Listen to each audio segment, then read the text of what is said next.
Oh, sila go. Ready. How do they? How do you go? Let's go.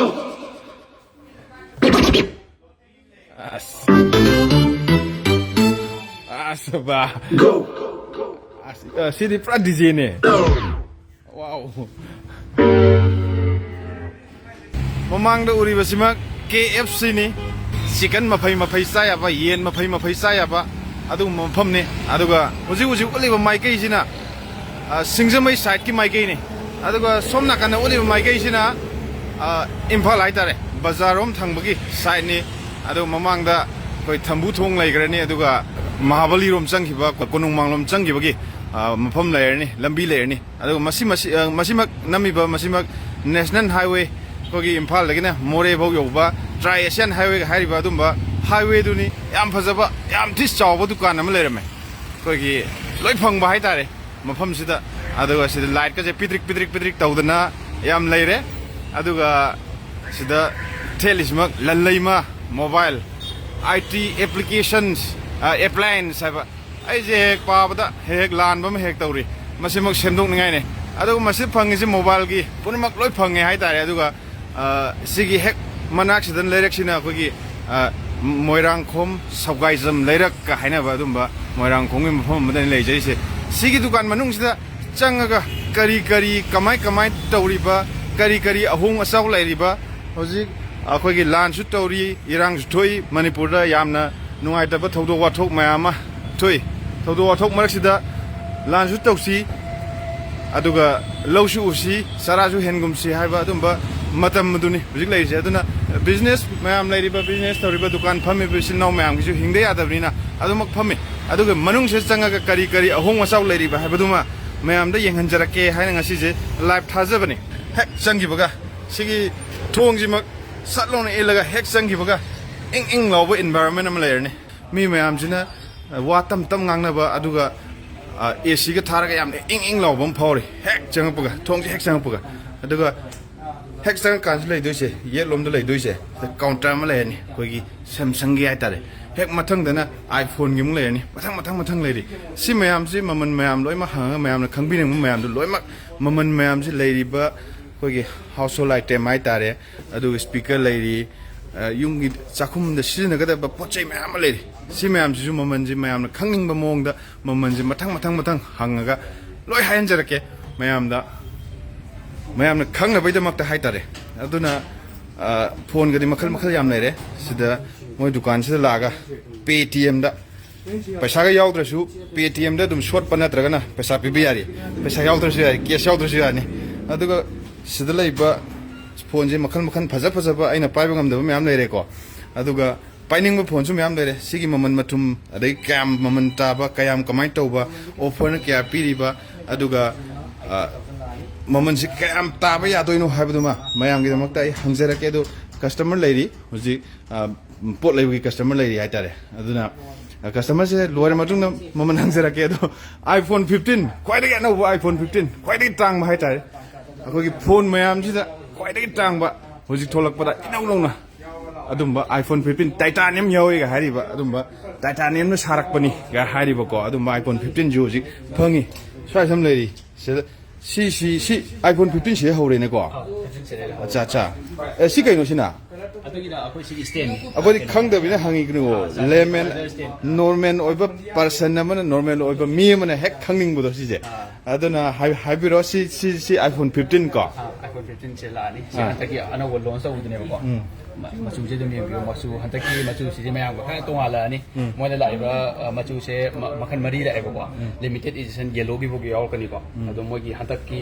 laiba color si di matte ore gane loi phajarani ado ma gi price starting je ko gi 79900 tagi starting ho ani ma gi 15 gi ore ko hanagi akoi gi 14 loss of your price to adu man dane ado 14 na mu huji price drop la kre discount la khani ko ado 15 da 79900 starting ho mo 79 9,900 78 하이브도니 나때 80 하이브도니 거 900 아두다 999 가 합질라가 거기 커스터머가 ngahon momon ngahon momon dugi mohota 80,000 hai yare 80,000 lupa khar halani masi ma iPhone gi average na tamni na adu dukan gi ni se dukan ji phangbani ne ko ucharak pai wani adu mathang gi na si iPhone 15 leire iPhone 15 leire mathang da 15 plus 15 plus pai he sidi siyo 15 Pro Max ki size odum oidoni ko adu mana camera ani khatang palakani ngasagi siya ju samana na mangonda ngasagi color se keno lakani matte oiraga ne makhan makhan machu manga thoma lakani siya chu leijare adu my starting price se moida lai se 89900 sidagi starting horani 89900 tagi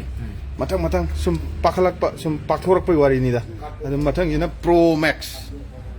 adu duga magi discount se any akogi Apple gi any product lai matam da akogi HDFC dagi credit card dagi full swipe to matam da 5000 cashback lakani as lupa lising mga handure he mayam lai do bodi lehu yare hojik thak long to kan da credit card sinare thak long to kan lupa lising mga hanbang am dukan oile me adu mathang da Pro Max ina keno khwai tang ba keno la ani ko 15 camera hum ni onda la ani sina Titanium keno da la ni color se ko se ju ko ni sina matte oiraga shining yogi da mai tonga li ko mai keno ja adugo hadaki weight chu khara yang akani adugo mana haurio price se moidi 128GB sa de 256 taki sa ba horani aduna moida la mai starting price se 1,59,900 sidagi starting horani sin samana nga sai ko pijagi ho offer do aduaina 5,000 cashback to dum lakani se ju lak amaga lising yang khai mapan muk hai tare natra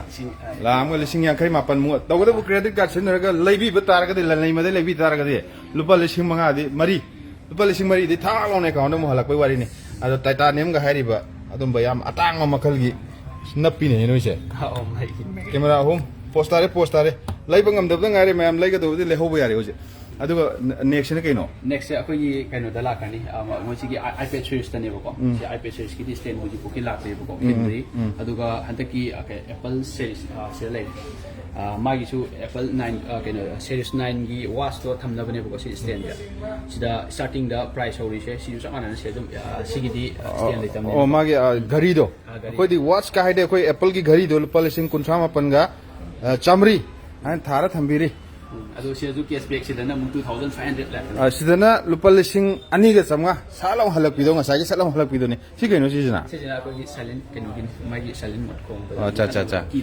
acha aduna iPhone 15 di leire adu mayam khangning am gadab si iPhone 14 natraga 13 12 ka di leiri ba kamai to so akoy da loi available oina leigani ma adu discount ga loina na leigani ko hana le ma price gi huji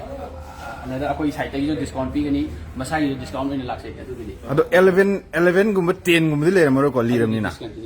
okay 11 12 ko di la aro 13 dagi lak 13 dagi 13 ne 14 ne 15 ne latest oin leiri aduga hangwirakpa wahang singda iPhone gi si EMI yabra haibiri Iran jina matam kharagi oina buji RBI na block tawga thami ba akhoi athu matam da moi December adu da yana ba moi kana honari adu December da gi di yarani adu ga akhoi credit card da gi moi EMI on thok jagi haigadi huji adum available oy adum yarani adu gi akhoi credit card puraga sidai leibi matam na credit card puraga di EMI do adum masano oibe yazarani credit card leitabe sinlaw singi dukan na peramba adugumba EMI gi khudong chabaduma huji irang lairiba maramna RBI gi guidelines ki matung inna huji piba ngamdana lairi tawgadabu December swai dagi piba ngamnaba honari piju pini habagi adum bane dukan gi khogi chilnaw singna phongdok pibaje aduna iPhone gi se 13 leire 14 leire 15 leire aduna iPhone 15 Pro sinatro Pro se Pro sini sira di akoi demo oina di lakte ba sig masak samana ni se size kitang handa oh huji noi da lairi ba leitabra akoi da ka booking tawra kadi akoi adum available phangani booking tawra kadi phangane habiri aduga lore iPhone gi thabak adu sona kana ju am lairi ko ulak pa ba adu Samsung gi sona kana Samsung gi lairi Samsung gi jamta ustara ke adu Samsung gi utringa da mayam next sina ba ya ba nungdang da tumin wari sanana ba akoi gi earphone lairi aduga sida akoi gi gari akoi gi heartbeat kya chongi ai ke am kana chele ai ke khongkap ke thange ga hari ba dum thet pe ba thok pe ba gari leiri aduga next ta sum le kan da smari ga samdra ga ju hekta ꯑꯩꯈꯣꯏꯒꯤ ꯉꯛꯁꯝꯗ ꯁꯠ ꯌꯥꯟꯁꯤꯜꯂꯒ ꯇꯨꯃꯤꯟꯅ ꯋꯥꯔꯤ ꯁꯥꯕ ꯌꯥꯕ ꯑꯗꯨꯝꯕ earphone ꯂꯩꯔꯤ ꯄꯔꯦꯡꯅ ꯂꯩꯔꯤ ꯑꯗꯨꯒ ꯌꯥꯝ ꯅꯨꯡꯉꯥꯏꯕ ꯕꯦꯁꯇꯒ dung ꯊꯤꯟꯕ ꯌꯥꯕ ꯏꯟꯐꯤꯅꯤꯇꯤ ꯍꯥꯔꯃꯟꯒꯤ ꯑꯗꯨꯝꯕ ꯁꯨꯝꯕ ꯏꯌꯥꯔꯐꯣꯟꯁꯨ ꯑꯩꯈꯣꯏꯒꯤ ꯍꯦꯗꯐꯣꯟꯁꯨ ꯂꯩꯔꯤ ꯏꯁꯩ ꯁꯛꯄ ꯏꯁꯩ ꯇꯥꯕ ꯑꯗ ꯅꯨꯡꯉꯥꯏꯕ ꯑꯗꯨꯝꯕ ꯌꯥꯝ ꯂꯩꯔꯤ ꯑꯗꯨ ꯃꯈꯥ ꯇꯥꯅ ꯍꯧꯖꯤꯛ ꯁꯦꯝꯁꯪꯒꯤ ꯁꯦꯛꯁꯟꯁꯤꯗ ꯑꯃꯨꯛ ꯂꯥꯛꯆꯒꯦ ꯂꯟꯂꯩꯃꯒꯤ ꯍꯧꯖꯤꯛ ꯂꯟꯂꯩꯃꯒꯤ ꯗꯨꯀꯥꯟ ꯃꯅꯨꯡꯗ ꯃꯌꯥꯝꯒꯤ ꯃꯥꯡꯗ ꯎꯠꯆꯔꯤꯕ ꯑꯁꯤꯃꯛ ꯑꯗꯨꯒ ꯃꯌꯥꯝꯗ ꯁꯤꯗ ꯀꯔꯤ ꯀꯔꯤ ꯐꯪꯉꯤ ꯂꯟꯂꯩꯃꯗ ꯀꯔꯤ ꯀꯔꯤꯅꯣ ꯍꯧꯖꯤꯛ ꯍꯧꯖꯤꯛ ꯐꯪꯉꯤꯁꯦ ꯍꯥꯏꯕꯗꯨꯃ ꯂꯣꯏꯅꯃꯛ ꯀꯣꯚꯔ ꯇꯧꯖꯒꯦ ꯍꯥꯏꯅ ꯅꯝꯖꯕ ꯂꯥꯏꯚꯅꯤ ꯑꯗꯨꯒ ꯐꯥꯔꯁꯇ ꯍꯧꯖꯤꯛ ꯂꯩꯔꯤꯁꯤ ꯁꯦꯝꯁꯪꯒꯤꯗꯤ ꯃꯈꯜ ꯌꯥꯝ ꯂꯩꯔꯦ ꯑꯩꯈꯣꯏ ꯄ꯭ꯔꯣ ꯑꯗꯨ ꯑꯗꯥ ꯑꯗꯨꯅ ꯑꯩꯈꯣꯏꯒꯤ ꯑꯥꯏꯐꯣꯟꯒꯤꯅꯤ ꯑꯗꯨꯅ ꯁꯦꯝꯁꯪꯒꯤ ꯃꯈꯜ ꯌꯥꯝ ꯂꯩꯔꯦ ꯍꯧꯖꯤꯛ ꯑꯍꯥꯟꯕꯗ ꯁ꯭ꯋꯥꯏꯗ ꯊꯦꯠꯂꯤ ꯃꯌꯥꯝꯁꯤꯗ ꯊꯝꯃꯒ ꯇꯦꯕꯜꯗ ꯊꯝꯃꯒ ꯗꯦꯛꯁꯤꯗ ꯊꯝꯃꯒ ꯂꯩꯔꯤ ꯃꯌꯥꯝꯁꯤꯗ ꯑꯍꯥꯟꯕꯁꯤ ꯀꯩꯅꯣꯝꯇ ꯍꯥꯏꯕꯤꯌꯨ ꯁꯤꯅ ꯀꯩꯅꯣ ꯑꯣꯏꯗꯧꯕ A14 ꯑꯣꯏꯗꯧꯕ A series A14 ꯃꯥꯏ ꯄ꯭ꯔꯥꯏꯁꯄꯨꯗꯤ ꯍꯧꯖꯤꯛ ꯀꯩꯅꯣ ꯂꯩꯕꯅꯦꯕꯀꯣ 12,000 ꯂꯩꯕꯅꯦꯕ ꯑꯗꯨꯒ 8GB ꯔꯦꯝꯗ ꯑꯗꯣ ꯍꯧꯖꯤꯛꯁꯦ ꯑꯣꯐꯔ ꯄ꯭ꯔꯥꯏꯁꯇ ꯃꯥꯒꯤ ꯑꯣꯟꯂꯥꯏꯟ ꯄ꯭ꯔꯥꯏꯁꯇ 10,000 ꯂꯩꯕꯅꯦ ꯑꯗꯨꯒ 6GBꯅ 15,000 ꯂꯥꯛꯀꯅꯤ ꯃꯣꯏꯁꯦ ꯑꯣꯐꯔ ꯄ꯭ꯔꯥꯏꯁꯇ 1,000 ꯗꯥꯎꯟ ꯀꯤꯆꯟ ꯀꯦꯁꯕꯦꯛ ꯂꯩ ꯑꯣꯟꯂꯥꯏꯟ ꯄ꯭ꯔꯥꯏꯁꯇꯒꯤ ꯁꯤꯗ ꯍꯦꯟꯅ ꯇꯥꯔꯒ ꯄꯤꯔꯦꯕ ꯑꯣꯟꯂꯥꯏꯟ ꯄ꯭ꯔꯥꯏꯁ ꯄꯤꯗꯣꯏꯅꯦ ꯑꯠꯆꯥ ꯑꯠꯆꯥ ꯑꯗꯨ ꯑꯣꯏꯇꯥꯔꯗꯤ ꯁꯤꯁꯤꯅ ꯂꯨꯄꯥ ꯑꯩꯈꯣꯏꯒꯤ ꯃꯤꯗ ꯔꯦꯟꯖ ꯍꯥꯏꯇꯥꯔꯦ ꯂꯨꯄꯥ ꯂꯤꯁꯤꯡ ꯀꯨꯟꯒꯨꯝꯕ ꯄꯥꯏꯔꯛꯑꯒꯗꯤ ꯁꯤꯁꯤꯃ ꯑꯗꯨꯝ ꯄꯥꯏꯕ ꯐꯪꯉꯦ ꯑꯗꯨ ꯃꯅꯤꯡꯁꯦ ꯑꯃꯨꯛ ꯎꯠꯆꯔꯛꯀꯦ ꯌꯥꯝ ꯄꯣꯁ ꯇꯥꯕ ꯀꯦꯃꯦꯔꯥ 3 ꯄꯥꯟꯅꯤ ꯀꯦꯃꯦꯔꯥ 3 ꯄꯥꯜꯂ ꯃꯇꯨꯡꯁꯤꯗ ꯑꯩꯈꯣꯏꯒꯤ 5G ꯅꯦꯠꯋꯥꯔꯛ ꯑꯩꯈꯣꯏ ꯏꯟꯇꯔꯅꯦꯠꯁꯦ ꯍꯦꯛ ꯌꯥꯔꯛꯄꯒ 5G ꯅꯦꯠꯋꯥꯔꯛꯀꯤ ꯌꯥꯝ ꯀꯥꯟꯅꯕ ꯑꯃ ꯍꯥꯏꯖꯔꯛꯀꯦ ꯃꯌꯥꯝꯗ ꯑꯩꯈꯣꯏꯒꯤ ꯖꯤꯑꯣꯒꯤ ꯑꯣꯏꯅ 5Gꯁꯦ ꯍꯦꯛ ꯌꯥꯔꯛꯄ ꯅꯦꯠꯁꯦ ꯍꯪꯉꯛꯑ ꯃꯇꯨꯡꯗ ꯑꯩꯈꯣꯏꯒꯤ 5G ꯅꯦꯠꯋꯥꯔꯛꯁꯤꯃꯛ 5Gꯒꯤ ꯄꯦꯛ ꯌꯥꯎꯕ ꯑꯃ ꯍꯥꯞꯇꯥꯔꯒꯗꯤ ꯑꯟꯂꯤꯃꯤꯇꯦꯗ ꯏꯟꯇꯔꯅꯦꯠ ꯁꯤꯖꯤꯟꯅꯕ ꯌꯥꯔꯤꯕ ꯍꯧꯖꯤꯛ ꯑꯗꯨꯅ ꯁꯤꯁꯤꯃ ꯂꯨꯄꯥ 10,000 ꯄꯤꯕ ꯐꯣꯟꯅꯤ ꯑꯩꯈꯣꯏꯒꯤ ꯁꯦꯝꯁꯪꯒꯤ ꯑꯗꯨ ꯂꯥꯛꯀꯥꯟꯗ ꯁꯤꯗ ꯑꯣꯐꯔꯁꯨ ꯑꯗꯨꯝ ꯂꯩꯅꯤ ꯑꯣꯐꯔ ꯑꯗꯨꯝ ꯂꯧꯕꯤꯕ ꯌꯥꯅꯤ ꯈꯨꯗꯣꯡꯆꯥꯕ ꯂꯧꯕꯤꯕ ꯌꯥꯅꯤ ꯁꯤ ꯌꯥꯝ ꯅꯥꯟꯕ ꯐꯣꯟꯁꯤꯅ ꯀꯔꯝꯕ ꯐꯣꯟ ꯁꯤꯅ A34 ꯑꯣꯏꯗꯧꯕ A34ꯅꯤ A34 ꯁꯤꯅ ꯄ꯭ꯔꯥꯏꯁꯄꯨꯗꯤ 8GBꯗ ꯀꯩꯅೋ ꯍꯧꯖꯤꯛ ꯄ꯭ꯔꯥꯏꯁꯁꯦ 33 ꯂꯩꯕꯅꯦꯕꯀꯣ ꯍꯧꯖꯤꯛ ꯑꯣꯐर ꯄ꯭राꯏꯁꯇ ꯑꯣꯟꯂꯥꯏꯟꯗ 50,000ꯗ ꯂꯥꯛꯀꯅꯤ ꯃꯥꯅ 50,000ꯗ ꯑꯣꯟꯂꯥꯏꯟꯗꯅ ꯀꯌా ꯄꯤꯕꯤꯌꯨ ꯑꯣꯟꯂꯥꯏꯟꯗ 30 ꯂꯥꯛꯑꯅꯤ ꯍꯧꯖꯤꯛ 30 ꯑꯗꯨꯒ ꯄ꯭ꯔꯥꯏꯁꯄꯨꯗꯤ ꯃꯥ 33 ꯂꯩꯕꯅꯦꯕ ꯑꯠꯆꯥ ꯑꯗꯣ 3,000 ꯑꯩꯈꯣꯏ ꯑꯣꯐꯔ ꯂꯩꯕ ꯑꯠꯆꯥ ꯑꯗꯨ ꯃꯊꯪ ꯁꯨꯝ ꯁꯤꯅ S23 FE ꯍꯟꯗꯛ ꯑꯅꯧꯕ ꯇꯧꯕꯅꯦ ꯁꯤꯁꯦ ꯑꯅꯧꯕꯗꯨꯅꯦ ꯑꯗꯨꯒ ꯃꯥꯒꯤ ꯄ꯭ꯔꯥꯏꯁꯅ 256GBꯗ 65,000 ꯂꯥꯛꯑꯅꯤ ꯃꯥꯏꯗꯤ ꯑꯣꯐꯔꯁꯨ ꯂꯩꯅꯤꯀꯣ ꯁꯤꯒꯤꯗꯤ ꯃꯥꯒꯤ 65,000 ꯀꯦꯁꯕꯦꯛꯇ ꯂꯨꯄ ꯕꯦꯛ ꯑꯣꯐꯔ ꯇꯧꯕꯗ ꯑꯩꯈꯣꯏꯅ 5,000 ꯑꯣꯐꯔ ꯂꯥꯛꯀꯅꯤ ꯃꯥꯒꯤ S series ꯑꯩꯈꯣꯏꯒꯤ S seriesꯇ ꯑꯩꯈꯣꯏꯒꯤ S23 ꯑꯗꯨꯒ S23 plus S23 ultra ꯍꯥꯏꯕ ꯃꯌꯥꯝꯁꯨ ꯂꯩꯔꯤꯀꯣ ꯃꯥꯒꯤ ꯁꯦꯔꯤꯁꯁꯦ ꯀꯩꯗ ꯈꯦꯠꯅꯩꯅꯣ ꯑꯝꯇ ꯍꯥꯏꯕꯤꯌꯨꯅꯦ ꯁꯤꯁꯦ 23 FE ꯑꯣꯏꯗꯣꯏꯕ ꯑꯃꯨꯛ ꯐꯤꯟ ꯑꯦꯗꯤꯁꯟꯅꯦꯕ ꯁꯤꯅ ꯑꯗꯨꯒ ꯑꯩꯈꯣꯏ 23 ultraꯗꯤ ꯍꯧꯖꯤꯛ ꯑꯩꯉꯣꯟꯗꯗꯤ ꯍꯧꯖꯤꯛ ꯄꯣꯠꯁꯦ ꯂꯩꯁꯦ ꯗꯦꯃꯣꯗ ꯉꯥꯏ ꯃꯥ ꯀꯩꯅꯣꯗꯤ ꯂꯩꯇ꯭ꯔꯦ ꯑꯃꯨꯛ ꯗꯃꯤꯗ ꯉꯥꯏ ꯗꯦꯃꯣꯗꯤ ꯂꯩꯇꯕ ꯁꯤꯁꯦ ꯍꯧꯖꯤꯛ ꯄ꯭ꯔꯥꯏꯁꯇ 1,25,000 ꯂꯩꯕꯅꯦꯕꯀꯣ ꯑꯗꯨ ꯑꯞꯒ꯭ꯔꯦꯗ ꯑꯣꯐꯔꯗ ꯃꯥꯒꯤ 15,000 ꯀꯩꯅꯣ ꯂꯥꯛꯀꯅꯤ ꯑꯣꯐꯔ ꯂꯥꯛꯀꯅꯤ sina ultra ni S23 ultra sina S23 FE 256GB ni aduga akoi photo kapada thala ani space thala ani ga haibagi adumba achingnaba layro 256GB gi photo kapada bari yawarne haitare aduna gallery hangma ngamna yawar dongni aduna masakse maning ji ucharake ko maning ji ma adum ngasai utkriba singji ga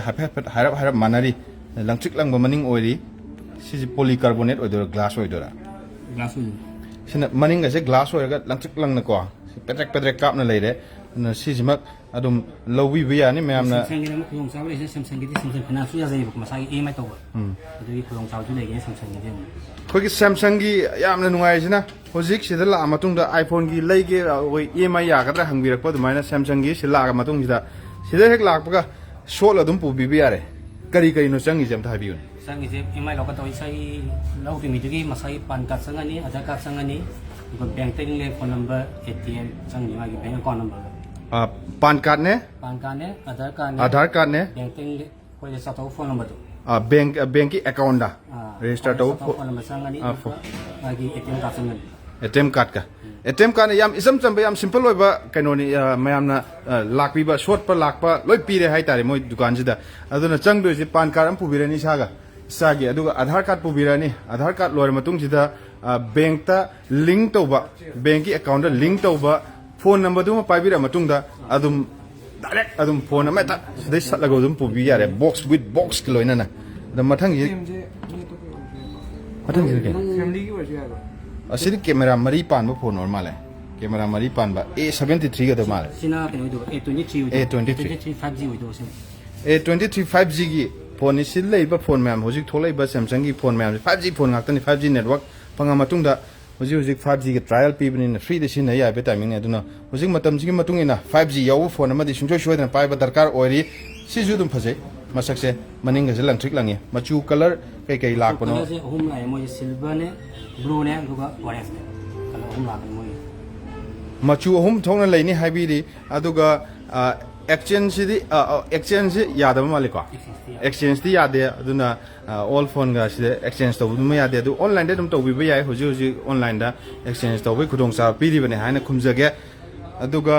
ꯁꯦꯝꯁꯪꯒꯤꯁꯦ ꯁꯤꯗ ꯂꯣꯏꯔꯦ ꯑꯗꯣ ꯏꯌꯔꯐꯣꯟꯁꯦ ꯃꯤꯅ ꯈꯪꯅꯤꯡꯅ ꯍꯪꯉꯛꯏ ꯁꯤꯁꯦ original earphone ꯉꯥꯛꯇ ꯁꯤ ꯂꯩ ꯃꯌꯥꯝꯁꯦ ꯑꯩꯈꯣꯏꯒꯤ ꯔꯤꯌꯦꯜꯃꯤꯒꯤ ꯏꯌꯔꯐꯣꯟ ꯂꯩꯔꯤ ꯁꯦꯝꯁꯪꯒꯤ ꯂꯥꯛꯀꯅꯤ ꯑꯗꯨꯒ ꯑꯩꯈꯣꯏ ꯁꯤꯅ ꯖꯦꯕ꯭ꯔꯦꯟꯒꯤ ꯂꯥꯛꯑꯅꯤ ꯑꯁꯤꯅ ꯁꯤꯅ JBL ꯑꯩꯈꯣꯏ ꯄꯥꯏꯑꯣꯁꯀꯤ ꯂꯥꯛꯑꯅꯤ ꯑꯃꯨꯛ ꯁꯤ ꯏꯟꯐꯤꯅꯤꯇꯤꯒꯤꯁꯨ ꯂꯩ ꯏꯟꯐꯤꯅꯤꯇꯤꯒꯤ ꯂꯩꯔꯤ ꯑꯗꯒꯤ ꯁꯦꯝꯁꯪꯒꯤ ꯂꯩꯔꯤ ꯑꯗꯣ ꯃꯈꯜ ꯃꯊꯦꯜꯒꯤ ꯏꯌꯔꯐꯣꯟ ꯃꯌꯥꯝ ꯂꯩꯔꯤ ꯈ꯭ꯋꯥꯏꯗꯒꯤ ꯕꯦꯁꯤꯛ ꯑꯣꯏꯕ ꯑꯣꯏꯔ ꯃꯥꯜꯂꯦ ꯁꯤꯅꯀꯣ ꯔꯤꯌꯦꯜꯃꯤ ꯕꯠ ꯀ꯭ꯂꯥꯁꯤꯛ ꯍꯥꯏꯕꯁꯦ ꯁꯤ ꯃꯃꯜꯁꯦ ꯑꯝꯇ ꯍꯥꯏꯕꯤꯌꯨ 500 ꯂꯨꯄꯥ 500 ꯗꯤꯁꯀꯥꯎꯟ ꯌꯥꯎꯔꯒ masai mamanda de lupa chani pan mung leiba aduga discount ga yausala matungda lupa 500 pira matungda pedek lawba han bajima tarakan tumin wai sana ba yani haitare aduna si source di yon bo mo ko masai mi gi wor mani aduga atai si si aduna pure cyber aduna si kanu brand di katang quality katang anda bane bo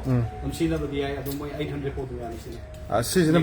bluetooth oidone sal launa mari tingjan da bida ko gi phone da bluetooth chama matungda ngaksam da yanjalaga adum tawba yaba maman do ne hojik leise aduna offer ngakto ne hatare maman je adum maman je mam highlight taragadi man khudi ma highlight taragadi khadang gi sok tharakani haitare adu sijim ga amta habiune adu na headphone da lupa lising ani bo ya lising ani infinity gi dung lawa headphone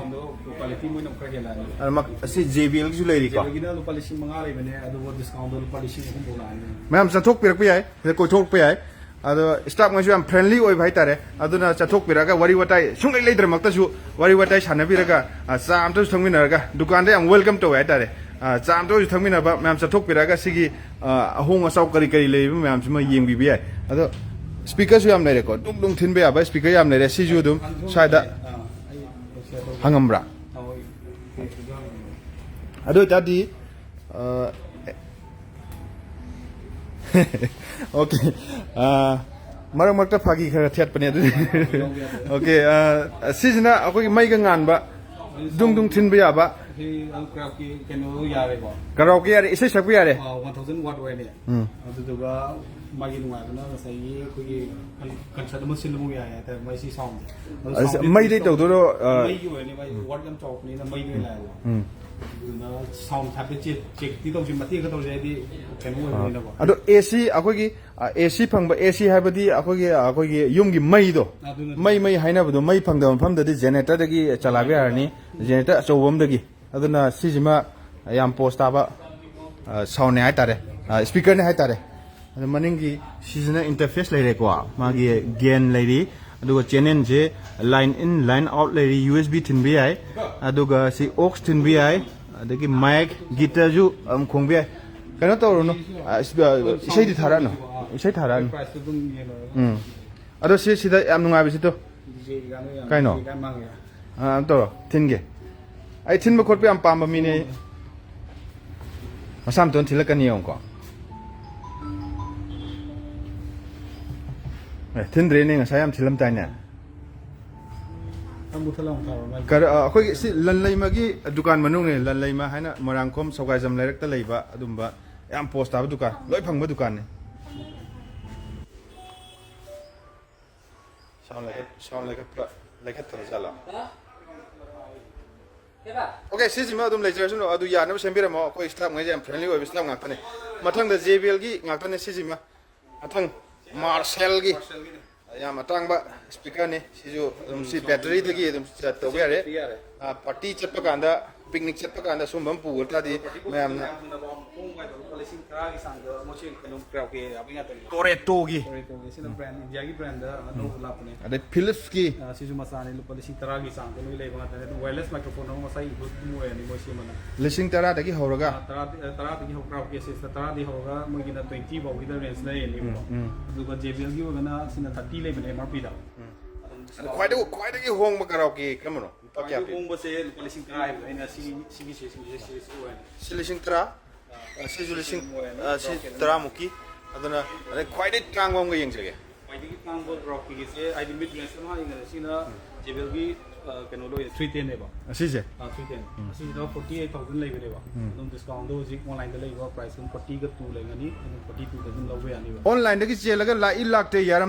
ꯌꯥꯔꯝꯗ꯭ꯔꯒ ꯍꯟꯕ ꯌꯥꯏ ꯌꯥꯗꯦ ꯇꯧꯗꯣꯏ ꯃꯍꯨꯠꯇ ꯑꯣꯟꯂꯥꯏꯟꯒꯤ ꯄ꯭ꯔꯥꯏꯁꯇꯣ ꯍꯧꯖꯤꯛ ꯂꯧꯍꯧꯕ ꯌꯥꯔꯕ ꯉꯥꯛꯇꯅꯦ ꯑꯩꯈꯣꯏ JBLꯒꯤꯁꯤꯁꯨ ꯍꯧꯖꯤꯛ ꯑꯩꯈꯣꯏꯗꯒꯤ ꯑꯗꯨꯝ ꯂꯂꯩꯃꯒꯤꯗꯒꯤ ꯑꯗꯨꯝ ꯍꯥꯞꯄꯗꯅꯦꯕ ꯑꯗꯨꯅ ꯍꯦꯛ ꯂꯩꯕꯨ ꯂꯩꯔꯕ ꯒꯤꯐ ꯑꯃꯗꯤ ꯁꯣꯏꯅ ꯍꯥꯞꯄꯅꯤ ꯃꯃꯜ ꯌꯥꯝꯕ ꯌꯥꯝꯗꯕ ꯊꯤꯗꯅ ꯑꯩꯈꯣꯏꯒꯤ ꯒꯤꯐ ꯍꯦꯝꯄꯔ ꯍꯥꯏꯇꯥꯔꯦꯅꯦ ꯌꯥꯝ ꯅꯨꯡꯉꯥꯏꯕ ꯄꯣꯠ ꯆꯩ ꯗꯨꯀꯥꯟꯗꯒꯤ ꯂꯨꯄꯥ 10 ꯃꯛꯇ ꯍꯜꯂꯛꯑꯁꯨ ꯅꯨꯡꯉꯥꯏ ꯀꯩꯅꯣꯝꯇ ꯍꯥꯞꯄꯛꯑꯁꯨ ꯅꯨꯡꯉꯥꯏ ꯀ꯭ꯋꯥ ꯑꯃ ꯆꯥꯅꯕ ꯂꯨꯄꯥ 5 ꯈꯛ ꯍꯜꯂꯛꯑꯁꯨ ꯂꯨꯄꯥ ꯑꯩꯈꯣꯏ ꯇꯂꯞ ꯃꯛꯇ ꯆꯥꯅꯕ ꯂꯨꯄꯥ 5 10 ꯍꯜꯂꯛꯑꯁꯨ ꯌꯥꯝ ꯊꯤ ꯅꯨꯡꯉꯥꯏꯕ ꯑꯩꯈꯣꯏ ꯀꯁꯇꯃꯔꯗ ꯌꯥꯝ ꯁꯦꯇꯤꯁꯐꯥꯏ ꯐꯪꯕ ꯑꯗꯨꯝꯕ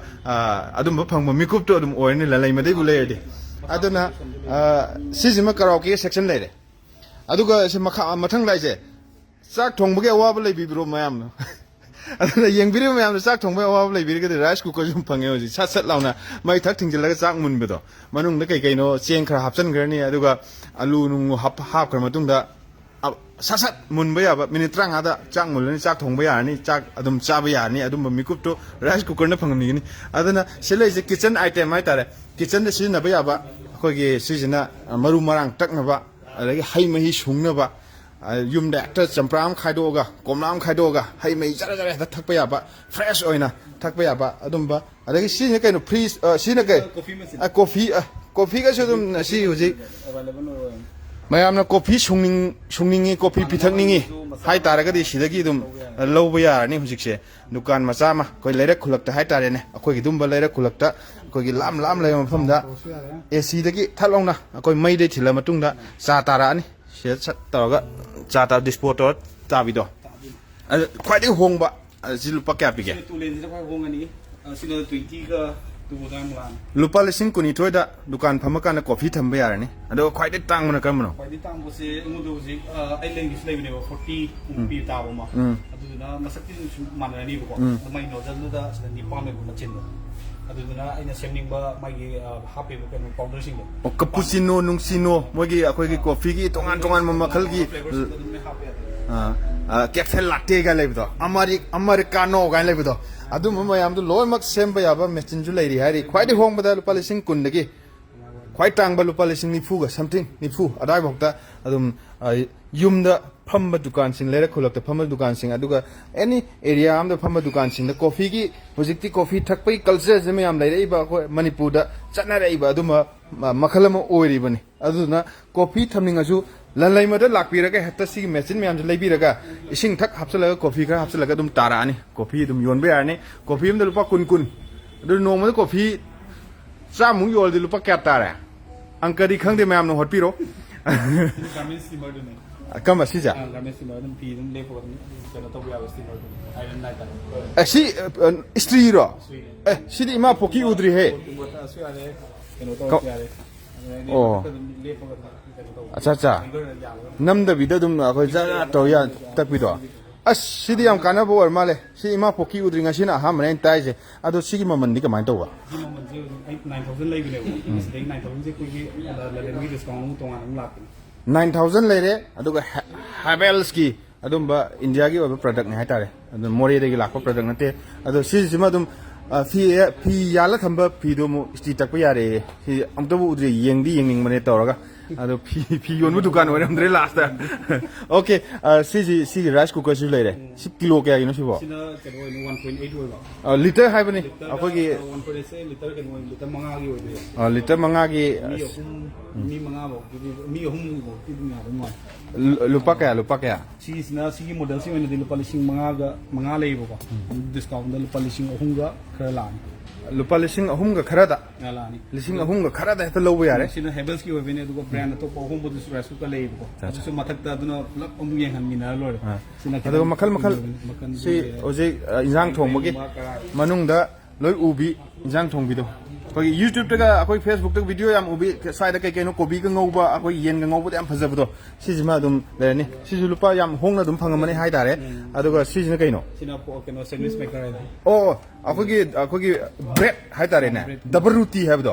ꯗꯕꯜ ꯔꯨꯇꯤ ꯁꯦꯝꯅꯕꯗꯨ ꯇꯥꯔꯦ ꯁꯤꯗ ꯊꯛ ꯊꯝꯃꯒ ꯇꯧꯕꯤꯗꯣ ꯁꯤ ꯂꯨꯄꯥ ꯀꯌꯥ ꯄꯤꯒꯦ ꯁꯤꯁꯦ ꯂꯨꯄꯥ 2,200ꯃꯨꯛꯀꯤ ꯆꯥꯡ ꯗꯕꯜ ꯔꯨꯇꯤ ꯁꯦꯝꯅꯕꯗꯣ ꯗꯕꯜ ꯔꯨꯇꯤ ꯀ ꯍꯟꯅꯕꯗꯨꯅꯤꯀꯣ ꯃꯌꯥꯝꯁꯦ ꯁꯤꯁꯤꯅ ꯍꯩ ꯃꯍꯤ ꯁꯦꯝꯅꯕ ꯑꯃꯅꯤ ꯁꯤꯅ ꯁꯦꯛꯀꯨꯝꯕ ꯑꯩꯈꯣꯏꯒꯤ ꯖꯤꯝꯃꯔ ꯀꯥꯡꯕꯨ ꯑꯣ ꯃꯌꯥꯝ ꯍꯥꯏꯗꯤ ꯑꯣ ꯀꯩꯅꯣ ꯍꯧꯖꯤꯛ ꯏꯁꯥ ꯑꯁ ꯇꯥꯔꯦꯅꯦ ꯀꯥꯏꯔꯦꯅꯦ ꯑꯗꯣ ꯏꯁꯥ ꯏꯎ ꯐꯕꯒꯤ ꯊꯕꯛ ꯌꯥꯝ ꯇꯧꯔꯕꯅꯦ ꯑꯗꯨꯅ ꯑꯩꯈꯣꯏꯒꯤ ꯖꯤꯝꯒꯨꯝꯕ ꯆꯠꯄ ꯏꯆꯤꯜ ꯏꯅꯥꯎꯁꯤꯡꯒꯤ ꯀꯩ ꯀꯩꯅꯣ ꯁꯦꯛ ꯇꯧꯅꯕ ꯍꯥꯏꯇꯥꯔꯦ ꯇꯧꯔꯒ ꯃꯣꯏ ꯄ꯭ꯔꯣꯇꯤꯟ ꯄꯥꯎꯗꯔ ꯀꯥꯏꯅ ꯂꯩꯕꯗꯣ ꯁꯤꯒꯤ ꯗꯤꯖꯥꯏꯟꯁꯤꯒ ꯃꯥꯟꯅꯁꯤꯅ ꯃꯆꯥ ꯑꯃꯒ ꯑꯆꯧꯕ ꯑꯃꯒ ꯌꯥꯎꯁꯤꯅ ꯑꯆꯧꯕ ꯍꯥꯞꯄꯗꯨꯅꯦꯕ ꯃꯆꯥ ꯑꯃꯒ ꯂꯥꯛꯀꯅꯦꯕ ꯁꯤꯁꯨ ꯍꯩ ꯃꯍꯤ ꯁꯨꯡꯅꯕ ꯑꯗꯨꯝ ꯑꯣꯏꯔꯝꯃꯅꯤ ꯁꯤꯅ ꯖꯨꯏꯁꯔ ꯃꯤꯛꯁꯔ ꯑꯗꯨ ꯃꯌꯥꯝꯁꯤꯒꯤ ꯃꯃꯜꯁꯦ ꯄꯔꯦꯡꯅ ꯇꯣꯉꯥꯟ ꯇꯣꯉꯥꯟꯕ ꯃꯈꯜꯒꯤ ꯃꯃꯜꯅꯦ ꯑꯗꯣ ꯁ꯭ꯇꯥꯔꯇꯤꯡꯗ ꯍꯥꯏꯔꯒ ꯂꯨꯄꯥ 1,900 1,200 ꯍꯥꯏꯇꯥꯔꯦꯀꯣ ꯑꯗꯨꯗꯒꯤ ꯍꯧꯔꯒ ꯃꯊꯛꯄꯨ ꯑꯗꯨꯝ 10,000 ꯑꯕꯣꯛ ꯑꯗꯨꯝ ꯖꯨꯏꯁꯔ ꯃꯤꯛꯁꯔ ꯌꯥꯎꯕ ꯌꯥꯎꯔꯦ ꯅꯣꯔꯃꯦꯜ ꯒ꯭ꯔꯥꯏꯟꯗꯔ ꯈꯛ ꯑꯣꯏꯔꯗꯤ ꯂꯨꯄꯥ 2,000ꯒꯤ ꯃꯅꯨꯡꯗꯒꯤ ꯑꯗꯨꯝ ꯍꯧꯔꯒ ꯂꯩꯔꯅꯤ ꯒ꯭ꯔꯥꯏꯟꯗꯔ ꯌꯥꯝ ꯃꯔꯨ ꯑꯣꯏꯕ ꯆꯥꯛꯈꯨꯝꯗ ꯆꯪꯗ ꯌꯥꯗ꯭ꯔꯕ ꯃꯣꯔꯣꯛ ꯑꯁꯨꯕ ꯑꯗꯨꯒ ꯌꯦꯟ ꯊꯣꯡꯕ ꯊꯥꯛꯄ ꯑꯩꯈꯣꯏ ꯃꯆꯜ ꯑꯁꯨꯕ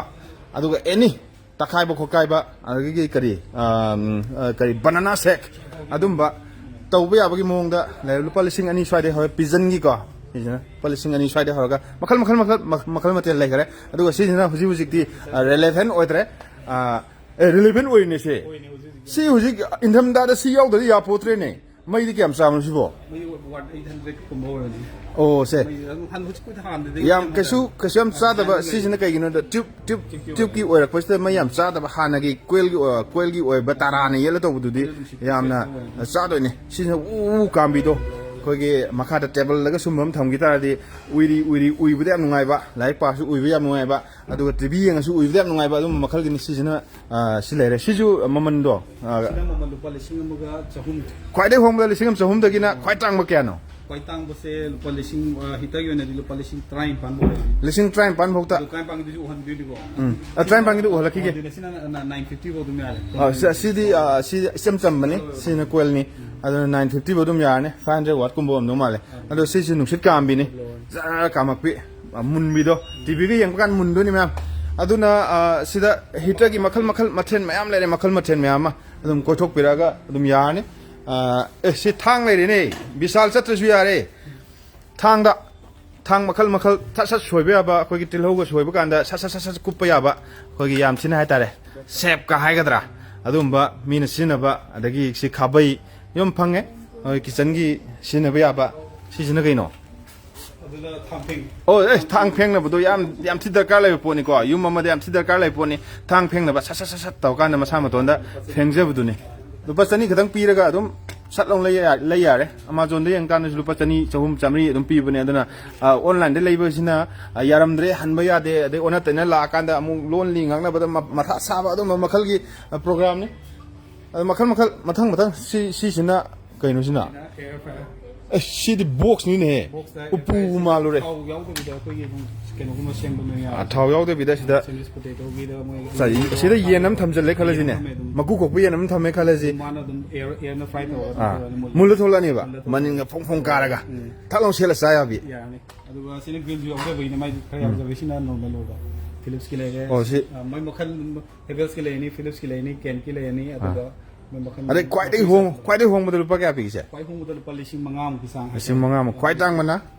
ꯂꯨꯄꯥ 1,53 ꯑꯗꯨꯅ ꯗꯤꯖꯤꯇꯦꯜꯒꯨꯝꯕ ꯑꯣꯏꯕ ꯁꯤꯁꯨ ꯑꯗꯨꯅ ꯁꯤꯅ ꯏꯂꯦꯛꯇ꯭ꯔꯤꯛ ꯄ꯭ꯔꯦꯁꯔ ꯀꯨꯀꯔꯅꯤ ꯁꯤ ꯄ꯭ꯔꯦꯁꯔ ꯀꯨꯀꯔ ꯁꯤ ꯀꯥꯝꯕ꯭ꯔꯁꯦ ꯑꯗꯨ ꯀꯥꯝꯗ ꯀꯩꯅꯣ ꯕ꯭ꯔꯣꯁꯔꯒꯤꯅꯤ ꯀꯥꯝꯗꯕꯤꯗ ꯑꯗꯨꯝ ꯄ꯭ꯔꯦꯁꯔ ꯀꯨꯀꯔ ꯑꯣꯏꯕ rice cooker plus pressure cooker अच्छा अखोना युम सिनबदु सी कामिदना अस सिजु प्रेशर कुकर ओइदोनिको सिजना सिंग साबा स्टोर तो तंबा सिंग साबा सुई इंगंदबि लुपा क्या बिगि सिम काननि सिदे मोइसु लुपा लिसिंग अहुम गि सांग सिजु ओ थर्मो फ्लास्क अचौबा हाय तारे मयाम इसम समना अखोगी सिंग इंगंदबिदा अयिंग थमगसु दुम इंबिदुनेबा ओइदुने नत्रा थर्मो फ्लास्क अचौबा हाय तारे सिजना मखासिना ꯑꯩꯈꯣꯏꯒꯤ ꯁꯤ ꯑꯩꯈꯣꯏꯒꯤ ꯉꯥꯒꯨꯝꯕ ꯀꯛꯄꯤꯕ ꯑꯗꯨꯒ ꯑꯥꯏꯁ ꯀ꯭ꯔꯤꯝꯒꯨꯝꯕ ꯌꯣꯟꯕꯗꯁꯨ ꯌꯥꯝ ꯗꯔꯀꯥꯔ ꯂꯩꯕꯗꯨꯅꯤꯀꯣ ꯃꯌꯥꯝꯅ ꯀꯣꯏꯆꯦꯟ ꯆꯦꯟꯗꯅ ꯕꯖꯥꯔ ꯃꯅꯨꯡꯗ ꯊꯪꯒꯥꯜ ꯕꯖꯥꯔ ꯃꯅꯨꯡꯗ ꯑꯗꯒꯤ ꯄꯥꯎꯅꯥ ꯕꯖꯥꯔ ꯃꯅꯨꯡꯗ ꯆꯪꯉꯨꯔꯒ ꯔꯤꯛꯁꯣ ꯌꯥꯏ ꯌꯥꯗꯦ ꯑꯁ ꯒꯥꯔꯤ ꯈꯥꯝꯐꯝ ꯂꯩꯇꯦ ꯑꯗꯨꯒ ꯁꯤ ꯄꯨꯊꯣꯛꯄ ꯌꯥꯏ ꯌꯥꯗꯦ ꯀꯨꯂꯤꯅ ꯀꯗꯥꯏꯗꯅꯣ ꯅꯦꯛꯄ ꯌꯥꯕ ꯅꯦꯛꯅꯕ ꯌꯥꯝ ꯃꯊꯥ ꯁꯥꯕ ꯑꯗꯨꯝꯕꯗꯣ ꯁꯤꯗꯗꯤ ꯁꯥꯔꯣꯏ ꯃꯄꯥꯟꯗ ꯊꯥꯛ ꯂꯥꯎ ꯒꯥꯔꯤ ꯈꯥꯝꯃ ꯃꯇꯨꯡꯁꯤꯗ ꯁꯤꯗꯒꯤ ꯑꯃ ꯍꯦꯛꯇ ꯊꯥꯡꯉ ꯄꯨ ꯌꯥꯔꯦ ꯁꯤꯒꯤ ꯈ꯭ꯋꯥꯏꯗꯒꯤ ꯑꯍꯣꯡꯕꯅ ꯂꯨꯄꯥ ꯀꯌꯥ ꯄꯤꯒꯦ ꯈ꯭ꯋꯥꯏꯗꯒꯤ ꯑꯇꯥꯡꯕꯅ ꯀꯌꯥ ꯄꯤꯒꯦ ꯁꯤꯒꯤꯁꯦ ꯈ꯭ꯋꯥꯏ ꯑꯍꯣꯡꯕꯗꯤ ꯂꯨꯄꯥ 15,000ꯗꯒꯤ ꯃꯣꯏ ꯍꯧꯔꯦ 15,000 ꯁꯨꯝꯕ ꯃꯆꯥꯁꯨ ꯑꯣꯏꯗꯣꯏꯔꯥ ꯑꯣ ꯑꯩ ꯉꯥ ꯌꯣꯟꯗꯣꯔꯕꯅꯦ ꯑꯗꯨꯅ ꯁꯤꯃ ꯗꯔꯀꯥꯔ ꯂꯩꯔꯅꯤ ꯃꯣꯏꯗ ꯑꯗꯨꯝ ꯂꯩꯔꯗꯕꯅꯦ ꯑꯗꯨꯒ ꯈ꯭ꯋꯥꯏꯗꯒꯤ ꯇꯥꯡꯕꯁꯤꯅ ꯈ꯭ꯋꯥꯏꯗꯒꯤ ꯇꯥꯡꯕꯁꯦ ꯂꯤꯇꯔ ꯑꯆꯧꯕꯗ ꯂꯩꯌꯦꯕꯀꯣ ꯑꯗꯨꯗꯤ ꯑꯗꯨꯝ 60-70 ꯇꯥꯕ ꯂꯩ ꯑꯗꯨꯃꯗꯤ ꯑꯩ ꯁꯤꯗ ꯁꯣ ꯇꯧꯗ꯭ꯔꯦ ꯍꯥꯏꯗꯤ ꯑꯗꯨꯅ ꯒꯣꯗꯥꯎꯟꯗ ꯑꯩ ꯍꯤꯔꯥ ꯈꯛ ꯀꯜꯂꯦꯕ ꯑꯗꯨꯅ ꯑꯅꯤ ꯊꯝꯕꯗꯨꯗꯣ ꯃꯥ ꯑꯃ ꯈꯪꯅꯤꯅ ꯑꯩꯉꯣꯟꯗ ꯃꯐꯝ ꯃꯥꯡꯕ ꯑꯗꯨꯒ ꯁꯤꯁꯤꯅ ꯑꯃꯨꯛ ꯀꯔꯤ ꯃꯥꯏꯀ꯭ꯔꯣꯋꯦꯕ ꯋꯨꯚꯟ ꯍꯥꯏꯕ꯭ꯔꯥ Okay. ꯃꯣꯏꯅ ꯀꯟꯚꯦꯛꯁꯟ ꯁ꯭ꯋꯤꯆ ꯑꯣꯏꯕ ꯀꯟꯚꯦꯛꯁꯟꯁꯤꯅ ꯄ꯭ꯔꯥꯏꯁꯁꯦ 10 ꯑꯕove ꯅꯣꯏ ꯂꯥꯛꯑꯅꯤꯕꯀꯣ ꯁꯣꯂꯣꯒꯨꯝꯕ ꯑꯣꯏꯔꯒꯗꯤ 10 ꯕꯤꯂꯣꯗ 6,000 ꯑꯗꯒꯤ ꯁꯤꯗꯤ ꯃꯔꯣꯟ ꯈꯪꯗ꯭ꯔꯦ ꯑꯗꯨꯅ ꯃꯥꯏꯀ꯭ꯔꯣꯋꯦꯕꯀꯤ ꯁꯨꯝꯕ ꯁꯤꯅ ꯅꯣꯔꯃꯦꯜ ꯑꯩꯈꯣꯏꯅ OTG ꯑꯣꯚꯦꯟ ꯇꯣꯁꯇꯔ ꯒ꯭ꯔꯤꯜꯂꯔꯁꯤꯅ ꯌꯥꯏꯕ ꯀꯦꯛ ꯁꯥꯕ ꯈꯣꯠꯄ ꯅꯣꯔꯃꯦꯜ ꯑꯣ ꯀꯦꯛ ꯁꯥꯒꯦ ꯍꯥꯏꯇꯥꯔꯗꯤ ꯁꯤꯁꯨ ꯌꯥꯕꯗꯤ ꯌꯥꯏꯕ ꯑꯗꯨꯁꯨ ꯁꯤꯅ ꯌꯥꯝ ꯏꯖꯤꯂꯤꯗ ꯁꯤꯖꯤꯟꯅꯕ OTG ꯁꯤꯅ ꯇꯟꯊꯣꯛꯅꯕ ꯑꯦ ꯍꯣꯇꯦꯜ ꯐꯝꯕ ꯏꯆꯤꯜ ꯏꯅꯥꯎ ꯃꯌꯥꯝꯒꯤ ꯑꯩꯁꯨ ꯐꯝꯗꯣ ꯍꯧꯗꯣꯔꯕꯅꯦ ꯑꯗꯨꯅ ꯍꯣꯇꯦꯜ ꯐꯝꯕ ꯏꯆꯤꯜ ꯏꯅꯥꯎ ꯃꯌꯥꯝꯒꯤ ꯌꯥꯝ ꯀꯥꯟꯅꯅꯤ ꯌꯥꯝ ꯇꯣꯠꯄ ꯍꯣꯠꯅꯕꯗꯀꯣ ꯑꯁ ꯈꯨꯠꯀꯁꯦ ꯆꯣꯛꯊꯕꯖꯥꯠꯅꯤ ꯑꯗꯨꯅ ꯁꯤꯗ ꯁꯤ ꯀꯃꯥꯏꯅ ꯇꯧꯕ ꯌꯥꯝ ꯍꯥꯞꯆꯤꯜꯂꯅꯤ ꯏꯁꯤꯡ ꯍꯥꯞꯆꯤꯜꯂꯅꯤ ꯊꯛ ꯊꯝꯃꯅꯤ ꯇꯥꯏꯃꯔ ꯊꯝꯃꯅꯤ ꯑꯗꯨꯒ ꯑꯗꯨꯝ ꯃꯁꯥꯅ ꯇꯣꯠꯂꯅꯤ ꯄꯨꯂꯞ ꯂꯧꯊꯣꯛ ꯌꯥꯗꯣꯏꯔꯥ ꯑꯗꯨꯒ ꯄꯨꯂꯞ ꯂꯧꯊꯣꯛꯇꯣꯏ ꯃꯥꯏ ꯀꯟꯇꯦꯅꯔ ꯌꯥꯎꯗꯣꯏꯕ ꯄꯦꯜꯍꯟꯒꯦ ꯀꯜꯍꯟꯒꯦꯒꯁꯨ ꯑꯗꯨꯝ ꯌꯥꯏꯀꯣ ꯌꯥꯝ ꯀꯟꯇꯦꯅꯔ ꯂꯧꯊꯣꯛꯇꯣꯏ ꯑꯗꯨ ꯑꯣꯏꯇꯥꯔꯗꯤ ꯁꯤ ꯃꯃꯜ ꯑꯝꯇꯪ ꯃꯌꯥꯝꯗ ꯃꯃꯜꯁꯤꯃ ꯑꯩ ꯏꯔꯒ ꯄꯤꯔꯛꯑꯒꯦ ꯗꯤꯁꯀꯥꯎꯟ ꯄ꯭ꯔꯥꯏꯁꯇ ꯏꯔ ꯇꯨꯃꯤꯟꯅ ꯍꯥꯏꯔꯛꯑꯒꯦ ꯁꯤꯁꯤꯃ ꯋꯥ ꯂꯥꯎꯔꯒꯦ ꯑꯅꯧꯕ ꯑꯣꯏꯕꯅꯤꯅꯀꯣ ꯑꯗꯨꯒ ꯁꯤꯗ ꯁꯤꯁꯨ ꯎꯠꯂꯝꯗ꯭ꯔꯤ ꯃꯥꯔꯁꯦꯜꯒꯤ ꯁꯤ ꯁꯥꯎꯟ ꯕꯣꯛꯁ ꯃꯌꯥꯝ ꯎꯠꯂꯝꯗ꯭ꯔꯤ ꯁꯤ ꯔꯦꯗꯤꯑꯣ ꯁꯤ ꯔꯦꯗꯤꯑꯣ ꯄꯣꯁ ꯇꯥꯏꯍꯦ ꯁꯤ ꯀꯌꯥ ꯄꯤꯒꯦ ꯁꯤꯗꯤ ꯌꯥꯝ ꯊꯤ ꯁꯣꯂꯔ ꯑꯣꯏ ꯃꯥꯜꯂꯦ ꯁꯤ ꯁꯣꯂꯔꯗꯒꯤꯁꯨ ꯌꯥꯔꯦ ꯁꯤꯗꯤ ꯄꯣꯁꯁꯨ ꯌꯥꯝ ꯊꯤ ꯇꯥꯔꯦ ꯃꯁꯛꯁꯦ ꯌꯥꯝ ꯐꯖꯕ ꯍꯥꯏꯇꯥꯔꯦ ꯁꯤꯗ ꯑꯦꯟꯇꯦꯅꯥ ꯌꯥꯎꯔꯤ ꯊꯛ ꯆꯤꯡꯈꯠꯂꯒ ꯖꯔ ꯆꯤꯡꯈꯠꯂꯒ ꯑꯗꯨꯝ ꯈꯣꯡꯕ ꯌꯥꯕ FM ꯑꯗꯒꯤ AM ꯑꯗꯨꯒ FMꯒ AM ꯃꯦꯗꯤꯌꯝ ꯋꯦꯕꯀ FMꯒ ꯍꯧꯖꯤꯛ ꯄꯨꯂꯞ ꯄꯨꯟꯁꯤꯟꯈ꯭ꯔꯦ ꯑꯀꯥꯁꯕꯥꯅꯤ ꯏꯝꯐꯥꯜ ꯍꯥꯏꯅ ꯄꯨꯂꯞ ꯄꯨꯟꯁꯤꯟꯈ꯭ꯔꯦ ꯑꯗꯨꯅ FMꯗ ꯑꯗꯨꯝ ꯇꯥꯕꯤ ꯌꯥꯔꯅꯤ ꯁ꯭ꯄꯤꯀꯔ ꯃꯆꯥ ꯐꯖꯩ ꯃꯥꯔꯁꯦꯜ ꯒꯥꯏꯁꯦ ꯈꯨꯠꯊꯥꯁꯦ ꯌꯥꯝ ꯐꯖꯩ ꯑꯗꯨꯒ ꯑꯣꯔꯤꯖꯤꯅꯦꯜ ꯉꯥꯛꯇꯅꯤ ꯁꯥꯎꯟꯁꯨ ꯄꯣꯁ ꯇꯥꯔꯅꯤ ꯑꯗꯨꯝ ꯁꯤꯁꯤꯅ ꯁ꯭ꯄꯤꯀꯔ ꯁꯦꯛꯁꯟ ꯂꯩꯔꯦ ꯑꯗꯨꯝ ꯃꯈꯥ ꯇꯥꯅ ꯑꯁꯤ ꯌꯥꯝ ꯌꯥꯝꯃꯤ ꯉꯥꯝ ꯀꯥꯟꯗ ꯉꯥꯛꯇꯪ ꯂꯩꯔꯒꯗꯤ ꯋꯥꯟꯊꯔꯅꯤ ꯑꯗꯨꯅ ꯃꯊꯪ ꯁꯤꯁꯤꯅ ꯀꯩꯅꯣ ꯁꯤꯁꯤꯅ ꯁꯤꯁꯤꯅ ꯐꯣꯟꯒꯤꯅꯤꯀꯣ ꯐꯣꯟ ꯉꯁꯥꯏꯒꯤ ꯐꯣꯟ ꯃꯌꯥꯝ ꯌꯦꯡꯕꯤꯔꯝꯕ ꯃꯌꯥꯝꯒꯤ ꯍꯧꯖꯤꯛ ꯐꯣꯟ ꯂꯩꯅꯤꯡꯕ ꯃꯌꯥꯝ ꯂꯩꯔꯕꯅꯦ ꯑꯩꯈꯣꯏꯒꯤ Oppo ꯂꯩꯔꯦ Realme ꯂꯩꯔꯦ ꯑꯗꯨꯒ ꯇꯨ ꯁꯤꯗ ꯅꯣꯏ ꯁ꯭ꯃꯥꯔꯠ ꯋꯥꯆ ꯑꯗꯨ ꯑꯗꯥ ꯃꯌꯥꯝ ꯂꯩꯔꯦꯀꯣ ꯁꯤꯁꯦ ꯇꯥꯡꯕ ꯈꯜꯂꯤ ꯂꯨꯄꯥ 5,000ꯒꯤ ꯆꯥꯡꯗ ꯂꯣꯏ ꯐꯪꯒꯗꯕ ꯉꯥꯛꯇꯅꯤ ꯁꯠ ꯂꯥꯛꯑꯀꯥꯟꯗ ꯃꯥꯏ ꯀꯩꯅꯣꯁꯨ ꯑꯗꯨꯝ ꯆꯥꯎꯕꯅꯦ ꯑꯩ ꯑꯃ ꯀꯥꯏꯊꯣꯛꯏ ꯁꯠ ꯂꯥꯛꯑꯀꯥꯟꯗ ꯁꯠ ꯑꯗꯨꯝ ꯐꯪꯒꯅꯤ Oppoꯒꯤ ꯐꯣꯟ ꯌꯥꯝ ꯂꯩꯔꯦ Oppoꯒꯤꯁꯨ ꯑꯣꯐꯔ ꯌꯥꯝ ꯄꯤꯔꯤ ꯑꯗꯨꯒ ꯁꯤ Vivoꯒꯤꯁꯨ ꯑꯣꯐꯔ ꯌꯥꯝ ꯄꯤꯔꯤ Vivoꯒꯤ ꯂꯨꯄꯥ 10,000 35,000 10,000 ꯄꯤꯕ ꯑꯝꯇ ꯄꯨꯊꯣꯛꯄꯤꯔꯛꯎꯅꯦ Oppoꯒꯤꯗ Vivo ꯑꯣꯏꯒꯦꯔꯥ Oppo ꯑꯣꯏꯒꯦꯔꯥ ꯑꯗꯨꯋꯥꯏꯗꯒꯤꯅ ꯈꯔ ꯇꯥꯡꯕ ꯑꯗꯨꯝ ꯄꯨꯊꯣꯛꯄꯤꯔꯛꯎꯅꯦ ꯌꯦꯡꯁꯦꯕ ꯁꯤꯁꯨ ꯂꯩꯕꯗꯤ ꯀꯩꯅꯣ ꯂꯩꯕꯅꯦꯕ 10,000 ꯂꯩꯕꯅꯦ ꯁꯤ 50% ꯗꯤꯁꯀꯥꯎꯟꯠ ꯑꯗꯨꯝ ꯌꯥꯕꯅꯦ A7 Pro ꯍꯥꯏ ꯀꯩꯀꯩꯅꯣ A7 Select Core India brand ne watch ꯑꯗꯨꯝ ꯆꯥꯎꯕꯅꯦ watch ꯒꯥꯔꯤ ꯃꯔꯤꯒꯁꯦ ꯑꯩꯈꯣꯏꯒꯤ ꯁꯨꯃꯥꯏꯅ ꯀꯇꯔꯛ ꯂꯥꯎꯕꯤꯗꯣ ꯑꯗꯨꯝꯕ ꯃꯔꯤ ꯑꯦꯛꯁꯇ꯭ꯔꯥ ꯌꯥꯎꯅꯤ ꯁꯤꯒꯤ ꯑꯩꯈꯣꯏꯒꯤ ꯁꯤꯁꯤꯃꯁꯨ ꯌꯥꯎꯔꯅꯤ 50% ꯗꯤꯁꯀꯥꯎꯟꯠ ꯌꯥꯎ 50% ꯗꯤꯁꯀꯥꯎꯟꯠꯗ ꯃꯥꯏꯛ ꯐꯪꯁꯟ ꯁꯤꯗ ꯌꯥꯎꯅꯤ ꯑꯩꯈꯣꯏ BP ꯀꯌꯥꯝ ꯋꯥꯡꯉꯦ ꯍꯥꯔꯠ ꯀꯌꯥꯝ ꯆꯣꯡꯉꯦ ꯅꯣꯡꯃꯗ ꯈꯣꯡ ꯀꯌꯥꯝ ꯊꯥꯡꯉꯦ ꯀꯤꯂꯣꯃꯤꯇꯔ ꯀꯌꯥ ꯆꯠꯂꯦ ꯍꯥꯏꯕꯗꯨ ꯂꯣꯏꯅꯃꯛ ꯊꯣꯛ ꯌꯥꯔꯤꯕ ꯄꯣꯠꯅꯤ ꯍꯥꯏꯇꯥꯔꯦ ꯁꯤꯁꯤꯅ ꯑꯗꯣ ꯍꯧꯖꯤꯛꯀꯤ ꯐꯣꯟꯗꯣ ꯂꯨꯄꯥ 35,000ꯃꯨꯛ ꯄꯤꯕ ꯐꯣꯟ ꯑꯝꯇꯪ ꯄꯨꯊꯣꯛꯄꯤꯔꯣ ꯑꯗꯨꯒ ꯈꯔ ꯇꯥꯡꯕ ꯑꯃꯒ ꯄꯨꯊꯣꯛꯄꯤꯔꯣꯅꯦ ꯖꯤꯕꯤ ꯃꯇꯨꯡ ꯕꯦꯂꯦꯟꯁ ꯃꯇꯨꯡ ꯏꯟꯅ ꯈꯦꯠꯅꯔꯛꯑꯅꯤꯀꯣ ꯑꯗꯨꯒ ꯑꯗꯨꯝ ꯕꯤꯗꯨꯗꯅ ꯁꯤꯅ ꯃꯥꯒꯤ ꯑꯩꯈꯣꯏꯒꯤ ꯁ꯭ꯀ꯭ꯔꯤꯟ ꯑꯦꯁꯇ ꯂꯥꯛꯑꯅꯤ ꯃꯇꯥꯏ ꯀꯣꯟꯊꯕꯤ B27ꯗꯩ ꯍꯧꯋꯦ ꯃꯇꯥꯏ ꯀꯣꯟꯊꯕꯤꯗꯣ B24 ꯑꯗꯥꯏꯗ ꯍꯧꯕ꯭ꯔꯥ 24 ꯂꯥꯛ ꯗꯤꯁꯀꯟꯇꯤꯅ꯭ꯌꯨ ꯇꯧꯋꯦ ꯑꯆꯥ 29E ꯂꯦꯇꯦꯁꯇ ꯁꯤ Vivoꯒꯤꯅꯤ Vivoꯒꯤꯁꯦ ꯂꯨꯄꯥ ꯀꯌꯥ ꯂꯨꯄꯥ 30,000 ꯀꯌꯥ ꯅꯤꯐꯨ 30 ꯍꯣꯏ 30ꯒ ꯈꯔ ꯂꯥꯛꯑꯅꯤ 30ꯒ ꯈꯔ ꯍꯥꯏꯇꯥꯔꯦꯀꯣ ꯑꯣꯟꯂꯥꯏꯟꯗ ꯄꯤꯕ ꯄ꯭ꯔꯥꯏꯁꯇꯨꯃ ꯑꯗꯨꯝ ꯑꯣꯏꯗꯣꯏꯅꯤ ꯑꯗꯨꯅ ꯁꯤꯁꯤꯅ ꯁꯤꯁꯨ Vivoꯒꯤ 15ꯗꯒꯤꯅ 20 ꯐꯥꯎꯇ ꯑꯗꯨꯝ ꯐꯪꯕꯤꯔꯅꯤ ꯕꯦꯂꯦꯟꯁꯀꯤ ꯃꯇꯨꯡ ꯏꯟꯅ ꯂꯥꯛꯑꯅꯤ ꯑꯗꯨꯅ 6GB ꯅꯦꯕꯀꯣ 620 ꯁꯤꯁꯦ ꯂꯣꯟ ꯌꯥꯗꯦꯀꯣ ꯍꯧꯖꯤꯛꯀꯤ ꯑꯣꯏꯅ ꯌꯥꯗꯦ ꯗꯤꯁꯦꯝꯕꯔꯗ ꯌꯥꯅꯦꯕ ꯌꯥꯗꯤ ꯌꯥꯅꯤ ꯍꯧꯖꯤꯛꯀꯤ ꯑꯣꯏꯅ ꯌꯥꯗꯕꯅꯤ ꯍꯧꯖꯤꯛꯀꯤ ꯑꯣꯏꯅ ꯏꯔꯥꯡꯁꯤꯒꯤ ꯃꯇꯨꯡ ꯏꯟꯅ ꯌꯥꯗꯕ ꯂꯩꯕꯥꯛꯁꯤꯒꯤ ꯁꯤꯁꯤꯅ ꯔꯤꯌꯦꯜꯃꯤꯒꯤ ꯅꯠꯇ꯭ꯔꯥ GT Neo 3 ꯒ ꯍꯥꯏꯕꯁꯦ ꯑꯗꯨꯅ ꯃꯈꯜ ꯃꯈꯜꯒꯤ ꯐꯣꯟ ꯃꯌꯥꯝ ꯂꯩꯔꯤ ꯁꯤꯗ ꯌꯥꯝꯅ ꯑꯍꯣꯡꯕ ꯃꯃꯟꯗ ꯌꯥꯝꯅ ꯑꯗꯒꯤ ꯅꯨꯡꯉꯥꯏꯅ ꯑꯗꯨꯝ ꯂꯩꯕ ꯌꯥꯅꯤ ꯍꯥꯏꯇꯥꯔꯦ ꯁ꯭ꯇꯥꯐꯁꯤꯡ ꯌꯥꯝ ꯐ꯭ꯔꯦꯟꯂꯤ ꯑꯣꯏꯕ ꯃꯔꯨ ꯑꯣꯏꯅ ꯑꯗꯨꯒ ꯁꯤꯗ OnePlus ꯀꯤ ꯑꯣꯏꯃꯥꯜꯂꯦ OnePlus ꯀꯤ ꯑꯣꯔꯤꯖꯤꯅꯦꯜ ꯋꯥꯟ ꯑꯦꯗꯥꯞꯇꯔ ꯂꯩꯔꯦ ꯋꯦꯌꯔꯂꯦꯁ ꯆꯥꯔꯖꯔꯒꯤ ꯁ꯭ꯇꯦꯟ ꯆꯥꯔꯖꯗꯤ ꯇꯧꯔꯣꯏꯗꯕ ꯑꯣ ꯁ꯭ꯇꯦꯟꯁꯨ ꯑꯣꯏꯕ ꯑꯗꯨꯒ ꯆꯥꯔꯖꯔꯗ ꯊꯛ ꯂꯥꯎ ꯊꯝꯃꯀꯥꯟꯗ ꯆꯥꯔꯖ ꯇꯧꯕ ꯌꯥꯕ OnePlus ꯀꯤ ꯑꯁꯤꯁꯦ ꯃꯌꯥꯝ ꯀꯥꯟꯅꯅꯤ ꯑꯗꯨꯒ ꯃꯌꯥꯝꯅ OnePlus ꯀꯤ ꯑꯣꯔꯤꯖꯤꯅꯦꯜ ꯂꯩꯅꯤꯡꯕ ꯃꯌꯥꯝꯗꯣ ꯁꯤꯗꯒꯤ ꯂꯟꯂꯩꯃꯗꯒꯤ ꯂꯥꯛꯑꯒ ꯑꯗꯨꯝ ꯂꯩꯕꯤ ꯌꯥꯏꯀꯣ ꯂꯟꯂꯩꯃ ꯍꯥꯏꯅ ꯂꯩꯕ ꯃꯣꯏꯔꯥꯡꯈꯣꯝ ꯁꯧꯒꯥꯏꯖꯝ ꯂꯩꯔꯛꯇ ꯂꯩꯕ ꯗꯨꯀꯥꯟ ꯃꯅꯨꯡꯗꯅꯤ ꯍꯧꯖꯤꯛ ꯎꯠꯆꯔꯤꯕ ꯄ꯭ꯔꯣꯒ꯭ꯔꯥꯝꯁꯤꯃ ꯁꯤꯁꯤꯅ ꯉꯁꯥꯏꯒꯤꯗꯣ ꯎꯠꯄꯗꯣ ꯑꯗ ꯃꯊꯪ PS5 ꯁꯨ ꯂꯩꯔꯦ ꯁꯤꯗ ꯒꯦꯝ ꯁꯥꯟꯅꯅꯤꯡꯕ ꯏꯆꯤꯜ ꯏꯅꯥꯎ ꯃꯌꯥꯝꯒꯤ PS5 ꯂꯩꯔꯦꯀꯣ ꯊꯛ ꯁꯥꯟꯅꯕ ꯌꯥꯔꯦ ꯒꯦꯝ ꯄꯣꯁ ꯇꯥꯕ ꯌꯥꯝ ꯁꯥꯟꯅꯕ ꯌꯥꯔꯦ ꯑꯗꯣ ꯁꯤꯒꯤ ꯃꯔꯝꯗꯗꯤ ꯀꯥ ꯍꯦꯟꯅ ꯑꯩ ꯈꯪꯗꯦ ꯑꯗꯨ ꯈ꯭ꯋꯥꯏꯗꯒꯤ ꯍꯣꯡꯕ ꯈ꯭ꯋꯥꯏꯗꯒꯤ ꯇꯥꯡꯕꯗꯣ ꯑꯗꯨ ꯍꯪꯖꯕꯗꯨ ꯍꯪꯖꯒꯦ ꯈ꯭ꯋꯥꯏꯗꯒꯤ ꯍꯣꯡꯕ ꯈ꯭ꯋꯥꯏꯗꯒꯤ ꯇꯥꯡꯕ ꯍꯥꯏꯔꯣꯅ ꯈ꯭ꯋꯥꯏꯗꯒꯤ ꯍꯣꯡꯕꯁꯦ PS5ꯗ ꯑꯅꯧꯕꯁꯦ ꯁꯤꯁꯤꯅ ꯑꯣꯡꯂꯤ ꯀꯩꯅꯣꯅꯦ ꯗꯤꯖꯤꯇꯦꯜꯅꯦꯕ ꯗꯤꯛꯁ ꯍꯥꯞꯄ ꯌꯥꯗꯕꯤ ꯁꯤꯅ 45,000 ꯂꯥꯛꯑꯅꯤ ꯑꯗꯒꯤ ꯑꯃꯁꯤꯅ ꯑꯇꯥꯡꯕ ꯑꯣꯏꯗꯣꯏꯅꯦꯕ 55,000ꯗ ꯑꯁꯤꯁꯤ ꯑꯃ ꯂꯩꯔꯅꯤ ꯑꯣꯞꯁꯟ 3 ꯂꯩꯅꯦꯕꯀꯣ ꯑꯗꯨꯒ ꯃꯁꯥꯒꯤ ꯒꯦꯝꯒ ꯀꯣꯝꯕꯣ ꯂꯥꯛꯄ ꯑꯃ ꯂꯩ ꯑꯗꯨꯅ 58,000ꯗꯒꯤ ꯂꯥꯛꯀꯗꯣꯏꯕ ꯑꯣꯞꯁꯟ 3 ꯂꯩꯗꯣꯏꯕ ꯑꯗꯣ ꯍꯧꯖꯤꯛ ꯍꯥꯏꯔꯤꯕ ꯃꯃꯜ ꯃꯌꯥꯝꯁꯦ ꯁꯤꯗ ꯂꯥꯛꯑꯀꯥꯟꯗ ꯑꯃꯨꯛ ꯈꯔ ꯇꯥꯔꯛꯈꯤꯅꯤꯀꯣ ꯃꯣꯏ ꯂꯝꯁꯝ ꯁꯨꯝ ꯍꯥꯏꯕꯅꯦ ꯑꯗꯨꯅ ꯁꯤꯅ ꯐꯤꯛꯁ ꯅꯠꯇꯦ ꯈꯔ ꯇꯥꯔꯛꯄꯒꯤ ꯋꯥꯈꯜ ꯂꯩꯔꯤ ꯈꯔ ꯇꯥꯔꯛꯄ ꯌꯥꯕꯒꯤ ꯋꯥꯔꯤ ꯂꯩꯔꯤ ꯑꯗꯨꯅ ꯒꯦꯝ ꯁꯥꯟꯅꯅꯤꯡꯕ ꯏꯆꯤꯟ ꯏꯅꯥꯎ ꯃꯌꯥꯝꯒꯤ ꯂꯦꯇꯦꯁ PS5 ꯁꯤꯁꯤꯅ ꯑꯩꯈꯣꯏꯒꯤ Redmi Xiaomiꯒꯤ ꯁꯦꯛꯁꯟ ꯍꯥꯏꯇꯥꯔꯦꯅꯦ ꯑꯣ Motorolaꯁꯨ ꯂꯩꯀꯣ H40 ꯂꯩꯔꯦ E40 ꯑꯣꯏꯗꯣꯏꯔꯥ H ꯅꯠꯇꯦ ꯑꯠꯆꯥ ꯑꯗꯨꯗꯤ Motorola E40 H40 ꯗꯤ ꯂꯩꯇ꯭ꯔꯣ ꯌꯥꯝꯅ ꯗꯤꯃꯥꯟ ꯌꯥꯝ ꯇꯧꯕ ꯄꯣꯠꯅꯦ ꯑꯗꯨꯅ E40 ꯂꯨꯄꯥ ꯀꯌꯥ ꯄꯤꯒꯦ ꯁꯦ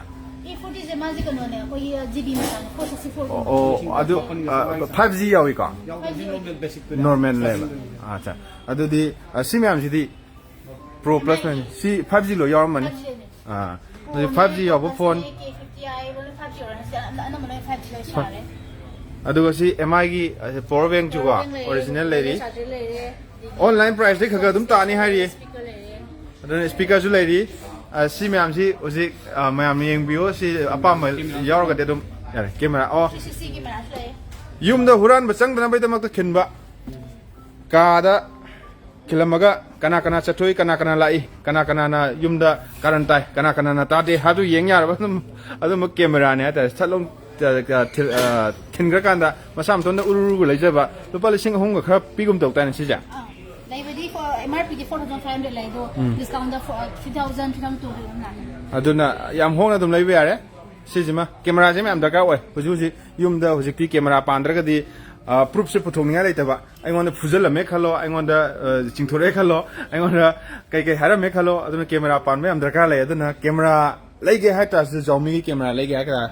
ꯍꯥꯏꯇꯥꯔꯒꯁꯨ ꯂꯟꯂꯩꯃꯗ ꯑꯗꯨꯝ ꯂꯥꯛꯑꯒ ꯂꯟꯂꯩꯃꯗ ꯐꯪꯗꯕ ꯂꯩ ꯂꯟꯂꯩꯃꯗ ꯍꯦꯛ ꯆꯪꯈ꯭ꯔꯗꯤ ꯕꯤꯁꯥꯜ ꯃꯤꯅꯤ ꯕꯤꯁꯥꯜ ꯍꯥꯏꯇꯥꯔꯦꯅꯦ ꯏꯂꯦꯛꯇ꯭ꯔꯣꯅꯤꯛꯁꯀꯤ ꯑꯗꯨꯅ ꯏꯂꯦꯛꯇ꯭ꯔꯣꯅꯤꯛꯀꯤꯗꯃꯛꯇ ꯃꯤꯅꯤ ꯕꯤꯁꯥꯜꯁꯦ ꯂꯩꯔꯕꯅꯦ ꯑꯗꯣ ꯃꯈꯥ ꯇꯥꯅ ꯁꯤꯗ ꯑꯃꯨꯛꯁꯨ ꯂꯩꯔꯤ ꯂꯦꯞꯇꯣꯞꯇꯒꯤ ꯑꯗꯒꯤ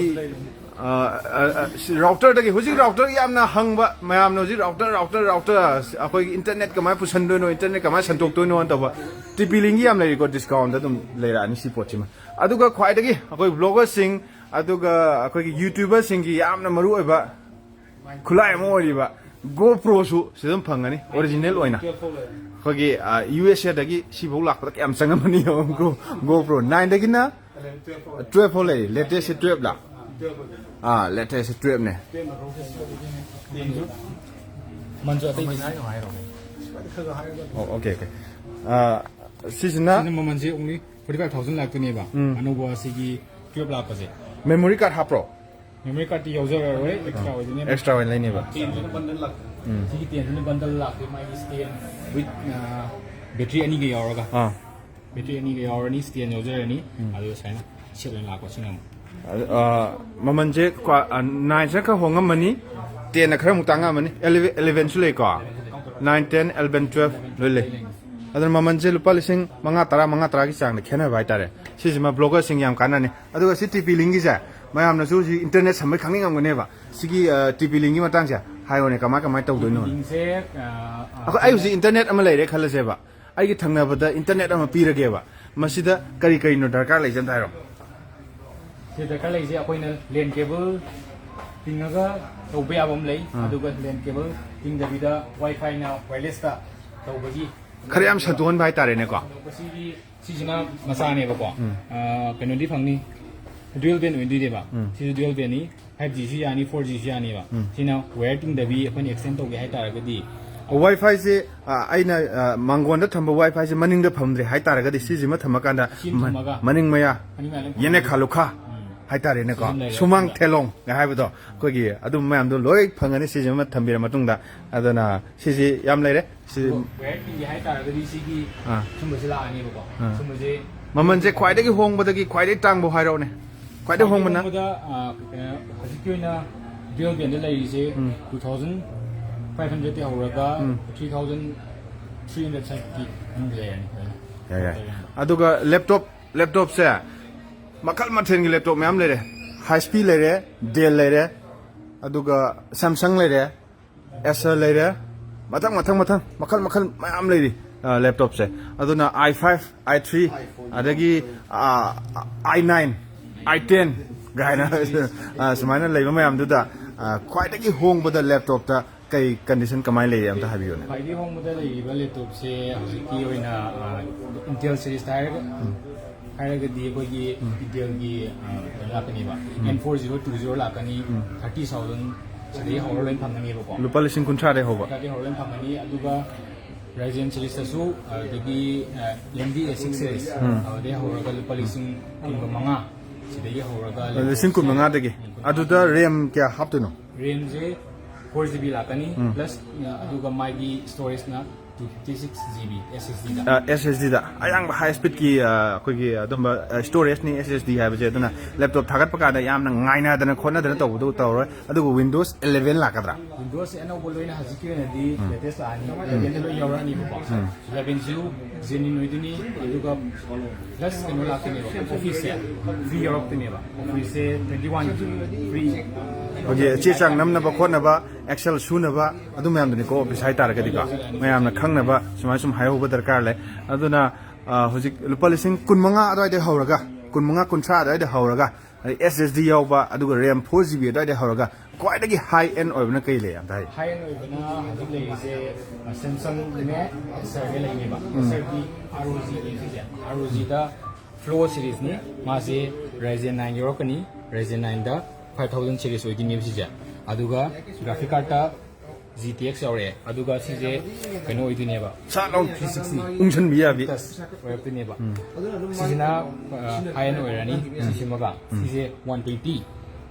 sai le ani aduga plus Samsung game lai ni 1,20,000 hai aduga Samsung game lai Samsung gi Samsung ki ju uru ungya bi da Book 2 Pro lai Book 2 aduga sijina 1,60,000 de horko deba 1 lakh RAM 16 gumbo oibra 16GB RAM la ani aduga 1TB SSD horko deba moidana 1TB NVMe gumbo amju adu de NVMe da 1TB SSD da yam tin yang ba laptop pa ma ga ju sida dum la ga yem bi pe adu mid range yam lai ri uru ung bi ya bi adu gaming laptop su lai ri gaming laptop se HP lai ni Dell lai ni Lenovo lai ni gaming laptop aduga film editing gi laptop aduga game pa sana ge habi laptop loi lai re Samsung na sina ge aduga normal user akoi gi like tami ba isil now sing aduga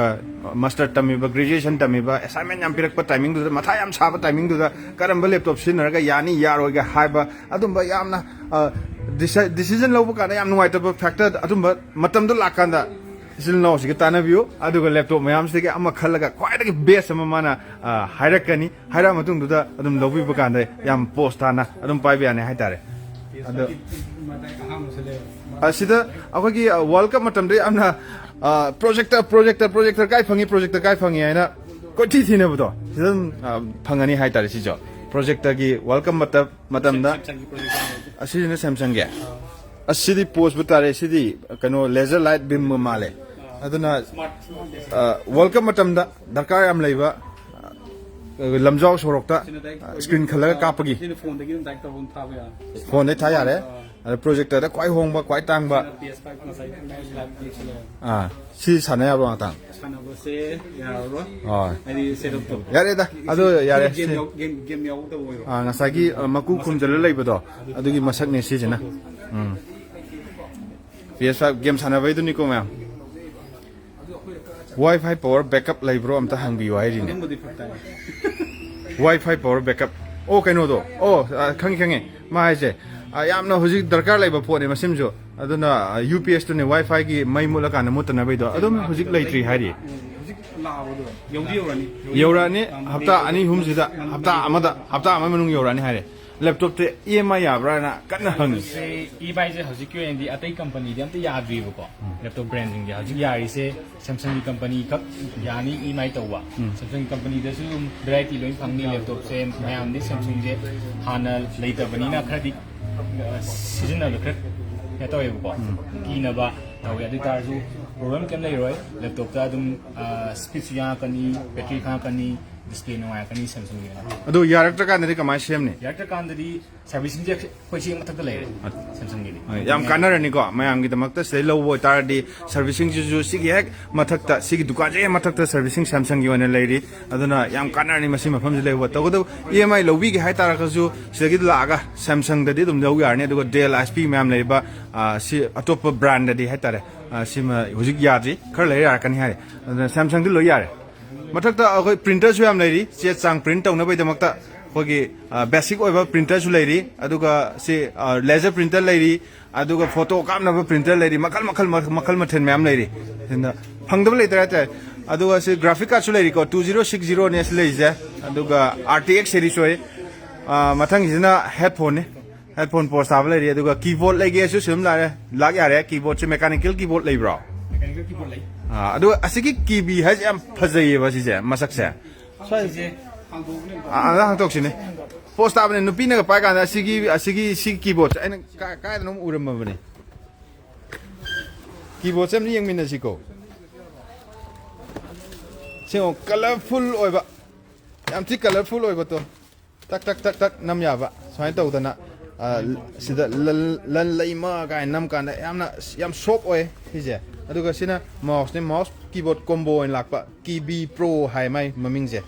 LANLEIMA shopping LANLEIMA shop kai nam kanda yam poster exploring Manipur kai nam kanda yam poster ni kamno Samsung laptop sa okay on torga yang hanjara ke direct on to kanda kai tholki yang asiko but ka tholak prana ta kana kari mamai kai tholki yang ase sistema Samsung gi laptop ne yam tip pai yam apa ba SSD gumba hapak panina apa ba oye pop ka tarak kai gade ani singdo ne atana yam pai ro sistem lai ra keyboard ki design numpad yaude numpad sona kana khra sang baduna numpad yaurane sistema yam compact oraga yam piktak na nungai ba keyboard oiduni Samsung gi ne model number kai no sina model number se sina kan woi duni starting the book to go adapter ka se yam pick pa koi phone gi charger si USB C ra USB woi duni USB C na dum charge to yare to thagala pa kanda battery thoi ko thagatri sathin baga phone gi tap tu ni ne charging thing je legai tu ni ne asiam advance order ni ne sida ana Samsung Galaxy ni to ahama je aduga loading tawre unge si phone ga samana re ko phone sa nang hoji laptop se phone ga manare aduga asi sina mu microphone yadra bo sound ta ki dre ri ne anam ti hu sound ta ri bi ho ne taramale burum lekat piu just a moment na ko sida Windows ki ne sina just a moment ga unga leiri sina han ba setup to bi ne ko kitang kui se han ba setup to bi ne Samsung ki laptop ama thagala yeng je bane aduga ngasagi speaker du ju thilakini ama am yeng biu iPhone yawe lo yai hoji iPhone yauri ngasai gi live mathak ta ju uchakre hek horok pu ju uchakre iPhone gi 13 14 15 bole Pro lay ade plus lay iPhone 15 normal lay sijina si thole si setup si kona dum tawrage sijima sumai thole hai tare display gi mong se display gi langbai chang brightness ki chang si leire no display gi pak bai chang se khutta hare kana foot amaga khara hen mai tare ko mana kubak se si thamge pak bai chang khang na bai damak ta hai tare 14 inch wani 14 inch le sidang asagi numpad yaw da si numpad yaw de na in habdo sidang numpad yaw rani ko sina khap sang to rani adum moise variety loin phangni moide di mu i3 ji lakte ba i3 ji kuin lakte haji lai ji asi je keno din snapdragon processor yo kani moina mu asina snapdragon yaw ba snapdragon processor yo kani adu snapdragon haraga ko gi hanagi snapdragon na 300 ki gen 2 ono bodo adu oidine aduna speed nuai kani person my performance fa ja kani sila asi gi series do adu maman ju moise asi mak chida oiraga di moise 42000 da leire ni so sida dagi i5 leire sisna i5 ni i5 the latest generation ne ba ko 13 generation phangani ba 13 generation phangani sida i5 sida 75 dagi starting Samsung gi je aduga Intel Iris akoi gi graphic Intel gi sumba yauriba adum laptop ki makhal mayam na sathok piraga ju hena khangni yamna detail oiba manung hanjan ba potuma khara adum makha ta na adum dukan na sathok piraga khangwi ba yani hai tare aduna Samsung gi EMI ya jima Samsung laptop leiba lak kan na short pa ya ha jima ka wirano lao short piro aduma sima leire aduga microphone yam leiri ko sida sound bar leiri Karaoke abada wireless microphone macha ani ma wireless ngatan ni hello tawbi aduga sijina web dex cam la aduga DSLR camera gum su lei gum tok tani cha DSLR camera am puthro ne DSLR camera lei ko utpada soihoba sidagi silere Canon gi EOS 1500D sumba DSLR camera ju lei camera lining ba leiraga ju sida dum kapsal pe ya thak luhong kai hong ba imung gi deba karma thok ba chaumba nahut nareng toba adumbada yamna memory keep tawna memory thamona bai damakta camera ama darkar lai yung gi damakta aduna sumba camera se lining e hai tara su LANLEIMA da dum changbira dum lai yar ne hai tare sida makal sida na ja am lai ko bluetooth sina kano ne khoi gi desktop ki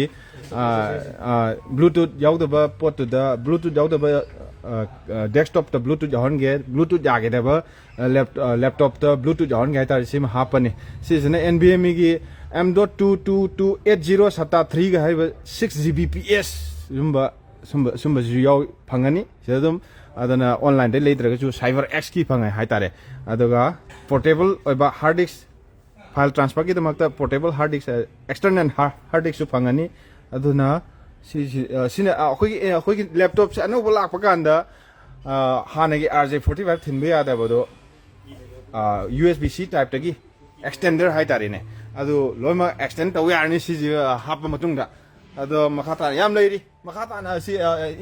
internet security akhoi antivirus hai tare si ju dum leire laptop to mahim tang jang dana mahim tang jang ga laptop mut khie do mutana bai damukta asumba hapsun be aduna chathok pirage hena khangani hai tare display leiri loi leiri mathang leire sijima ule matungda fridge gi section hai tare ne phanam de kuiram ne live ja ada okay fridge gi je Samsung gi pareng Samsung Godrej Whirlpool Samsung adu leire sigi mayam je khwaide tangba adai khwaide hongba ha ge amam ta oina torga yengroge kuisala ne aduna hangtok pa yate sijim tang hangto yenge kitang hangtoga yeng bagi ni sina kai manung da kai thami ge kai yauri ge do hai mai ge yaw mai thak tokani da aduna sigi ka mayam je yawi ko sigi ka mayam se yawi aduna sijima khumjang ga je aduga fridge gi je mathang side su leiri sigai na sina nungsit cheng air purifier ado sigi fridge gi section mayam je fridge mayam je sileiri fridge quite luhong bai se la adu mon discount pi da luhong gi la de pura discount la ni hai tare discount la ni gift mo la ni lucky draw also the boy Q the lucky draw Okay, lucky draw ju leba. And the freeze ki kwai hong ba freeze kwai hong ba da. no matak di leire lupa lising taraga thoi ga tai thoi chom thoi mini wa ga di lupa lising ni pan chawa dai di Okay. Aduna je koina price am te khet ta bani ba price te tabe mam je kai no kan da koi ju hadi koina na sai price bi hang pa lak pa kan da hena ta ne hai tare. ta ni price price khetu ga koina offer ji khetu madam da koina dukan sa uni macha ma am pham bus leiri adu da koina Dum ma'am ji ju mukhat ta ma na ni ba aduna adu ma fi ko ta ge adu price discount da hadi am phazaba price dum koi dum je discount dum pi do leire maman dum ta do leire adu ma'am lak freeze like ba freeze ki injang thong ba kan da pummi pumde laitane bhai damakta freeze thamam darkar leire si ju yamna essential oi poni aduna freeze ki kwai dai hong ba lupa lising tara swai dai hor kana abo leire high end leire ai tare si ju kain su mi hange si se si se kai no mathong yam yawi ni starting de lupa lising kun ga ithoi hange di dum ho ni sina mai na mo pe nuai no pro ken de ice pump del ro mo na masagi ice cube ko sa tare hai ba freeze to kar mano ice cube tar ko din sambale songusira ice cube ki jam to olake sidana koi filter hai tare ising koi ising summa thak na buto aro ka hai tare mayam na koi gumba kem khang chida mi na dia I kem khang dia hai na dana filter ising gi filter hai tare si jaman leire adaga tv gi chu ko tv gi chu yama pa tv leire sida TV se discount de lupa lising tara de smart se hoga matha si washing machine ju leire washing machine parenga this was a kolik thing na wi ga sat hapsal adum phenga procedure auto thing ni magi se place ki matung ina go malani bas na 12 place hoga di magi ka khan ki matung ina the kolik mayam do hapsan grani magi masa maton phengjira ni sabum thing ni mai detergent ke ga to di magi hapom le yaw ni bo design du ya hapoga auto ne thing na oh si ju magi sing samum ko ge te bam tha do samane si ge si thaw ga si koi washing machine dana phi sui aduga sigum base dana kolik sui hai tare ana kolik sui na bai damakta si ju European pe la pa si ma di hang to 15 place ki dana si asa wudu ne sa wai ta si ma di ma sai European pe la na okay adagi sijina mamang lagi hapsan bi mamang le fi injala maton surak pi sa surani langthik langa thokla ni ram su washing machine de am pa moi khali go he sense hisense high sense hai ba wall full le leire sida kwa sige godrej ki se leire Lloyd Samsung le ni IB le ni makhal mathal gi leire with offer ga loina na yam thina price ta ba ga loina na Samsung gi adagi si si automatic wa ba lupa lising tlat thagi horaga mathang ko le bo ko simi automatic ma 8.5 mam le with lupa lising tlat ga de dum lom ne dum automatic ka dum lupa lising tlat ko dai de yam thi hong mathang le ngasagi ice cube oro tarak pi do sira sina maslagi jikdum TV improve ne ba se 24 inch TV ma yaw resda sound me yaw ni duba sigi no ji offer le je sila boda TV ma 43 inch ki ma yaw ni plus front load ki washing machine wa free with it sigi freeze lower di post are he TV mu hapa ni this is gonna big through the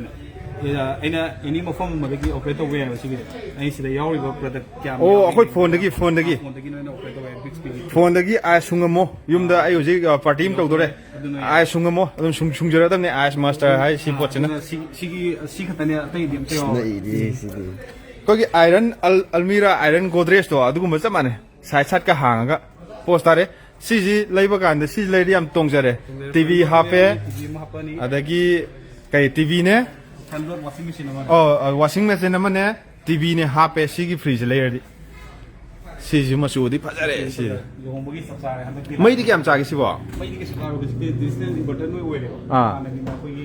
moi da di star kai na to budi leite ko aduga mai compressor da digital button sina mai ge advantage ge na hai mai khona si leiba mai hap bot sidi freeze mandre da si akhoi iron godrej male hi ga thamdo male happy potu ka ki product ki mai lawani aduga wang bai chang jing one nam ta lepu ne wang bai chang phit taruk mu wang e sigi freeze myam jena dana godrej sama ga iron godrej sama adumana lai aduga si sina AC learning bazu ko AC learning bazu live yare price laga adum yam thi discount ne yam thi na keno tor ni aduna sida ma'am outdoor indoor showcase na pene ho 1 ton leni 1.5 2 ton bole ni khwai dai hong mel policing kun manga dai hobra kuma di ho adi inverter oiragadi policing kutra policing kuntra ko hum do dai gi horaga yam thi tang bo le ado TV gi je apak pa amta lepune TV ji kyam pak ke do yeng na ba 65 inch aduga sidagi chawa 85 lei 85 kuma di mai ka se pura si mamang da lepa photo om kap ta di se lepa ka pa ga mal han be ani adana yam pa si ji ma ni pa 85 lei 85 ka sem sagat pa ju odra postari sina chahi mo mai di odi 3 year complete white display company kai bina b asi kolek shu bai je akhoi maman nu kya hai gi si ba sigi moment se maman hai di si moment hai de chawra ko maman chap chap na tro maman chawra ko ta hai bi ne kon shu bai je kon shu bai je loyat ki kon shu bai ma maman hai jarak ke maton da pheng jarak pa hai tare kon maton da pheng jarak pa khang amu budi pheng ya roi da khang amu pheng ya ro khang mu bodi adu ya roi da natra mai na thong budi ya roi ko adana koi gi mai na thong ba ya de adana kolik hai tare sa ba gi hai tare dis koi gi plate kumba pukam kumba tengkot kumba di pheng ani khang di ya roi ko ma si khang section lo okay adu makata na yam lei di adu si yum ma gi chakhum da sung soi soi da na leire ba leite ya dra ba pedrek lo se glass ki ko tin koi temper glass ka haibra adum bagi pareng ama leire khwai dagi hong ba lupa lising ahum swai de hobra lupa lising ahum swai de horaga yamna atang ba phou leire ni adu sigi burner si chu yamna koi gi party gum chak pa khot pa da mai assemble to satlong thing laga jun tor ka ko khangjaw am thang kala kan na thong ba manipur sa ni kai no si de jina sina meter ai nga sai kwai ta mo meter de yen ngia do si si odi ni oh sini sina oxygen sa pro rai bo angang na pai do su sai di kang ni pokti boe ba sina ka de wa mo tham de ni boe far na on pin de de odi bo oh lumram ka de thang na thang di sina koi car gi mamang da yaw ba radiator do malu re he ai de gas ka ta su dum la si ju lei di ko si ju free so male si si chiller na ta mo jo dum koi ai ing na ba ke kumba ing na ba makata na akoi gi vacuum cleaner Iking cleaner lai le sama gas ka ta lai le model te di nam le te ni po am pa yo ni na kakpi type to za kakpi do ko more gi la amba du ne thaina aduna sina india gi ware aduna lamhang akoi gi farm gumba farm house gumba lai bada samban saya kake napi senga kan ma si mayam darkar le losala ma le du de hai ba ya ba hai ba mayam je losala aduga istri yamna basic oi istri lupa chamri chamga de horoga abo khara dum pi ba lupa lising ani hum mai pi bo le ni asai gi lepa ga phi istri tak ba ya ba su le ri mo je aduna si jima istri ju phange aduna lakpa kan da electronics ki hai tare from kitchen de horoga na high end IT bhogi pochai mayam jula LANLEIMA da phang oh si jina borosegi ni puja thani borosil gi puja thani lai khoram ba sarik yawre kining aduga sigi ising ko laga om adu da ta wedu yawre aduga mai than na ko no lo yawre si jima si am darkar lei ko gi lighten ni so seba da yamna thawa yawje ba ahlaman sing lei dana nawai di chandol lupak ka haina bdo chandol lupak mini chandol lupak hai tare ne sina aduga mathak ta ju moi dukan je mapan dagi mu ulak ki ko mathak ta ju yam lei moi dukan je mapan dai ulakan da hojik lei ri je mafam je si mafam si mang ne so na kan dana akhoi gi imphal side barzar side som na kan dana akhoi gi singjamai side thawal side te hek lakpi matam da loklau bungi thong khara hek lalak paga thong lanpham du hek yow baga khara imphal lom da la matung da sumaina LANLEIMA haina yamna sigi mai ga pidik ngan ba si su dum leirani aduga sigi dukan jama dum ubirani nasai dai hairi ba ngasai dai gi ngangjari ba mayam product mayam do leina bai damakta sigi dukan je changa ga dum leibani mathak ta su yam leire ko fan nung adagi yam makhal rawn ma salong ulam bage aduga sigi dukan je thobalom de lagana adum lambi de leire aduga imphalom mantri pukri aduga koirengai sengmai rom aduga side asomna kan imphalom thangba imphal gi saruk haitare khurai adum de lakpana smile laga road se lanthora kan road sida se u turn leiri aduga parking space de gari puraga gari shot khamaga adum satlong changaga gari du hapaga adum puthoki be yabagi chance le aduna gari yamna chinba akogi bazar manung da thangal bazar da pochai thangdokna ba gari changba yai yade tawduma adum adugi khudong cha da baduma sida sunglai leiro hai tare sida dukan mamang sida dum thambaga thak changbaga adum yare mathak se am ka kha chairo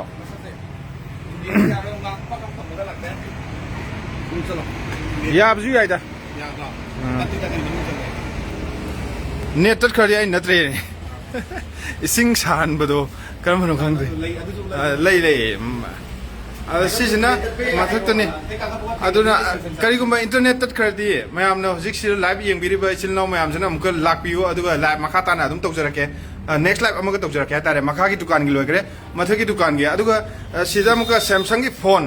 aduga samsung haiba zat electronics hojikna moigi leise hojik curfew ko lerak pa timing akoi pung nipan bo hangen haibne du hojik ti lole open time Monday to Saturday except public holidays haiba sigi sima leire adu sigi ma thalo hang to smai changani mathak ngakang net ta lure aduga amuk makata na tawjarake po sai badi illo haibne salo ilane aduga han bada thengna do sigi mai jak ko next matang yam leiri ko sida ligli glass leire hai mai gu mathak pagi ligli glass jo borosil gi yam leiri ko adagi ngasai uchaba mayam du sida loi leiri makha ta na dum leiri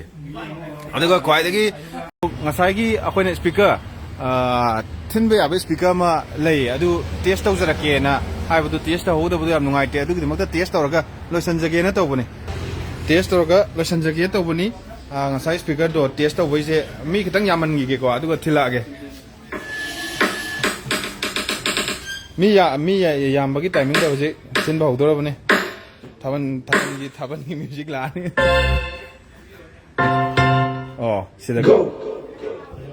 Ready. hodore hodora bani ko sida Let's go.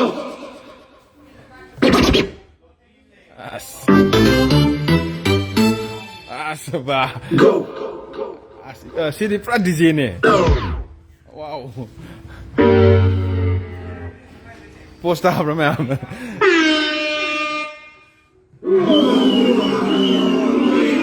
tang lai ta ji ko Let's go. adagi sida si function je tak na makanda topa ada sida topa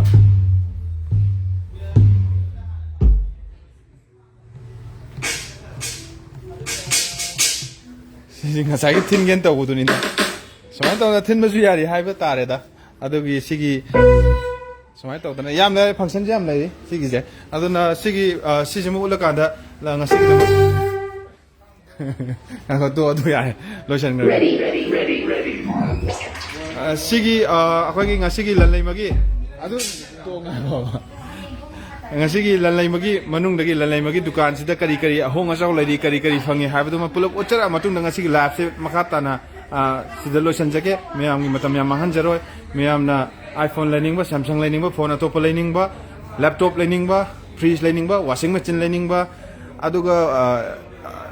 induction learning ba rice cooker learning ba thang learning ba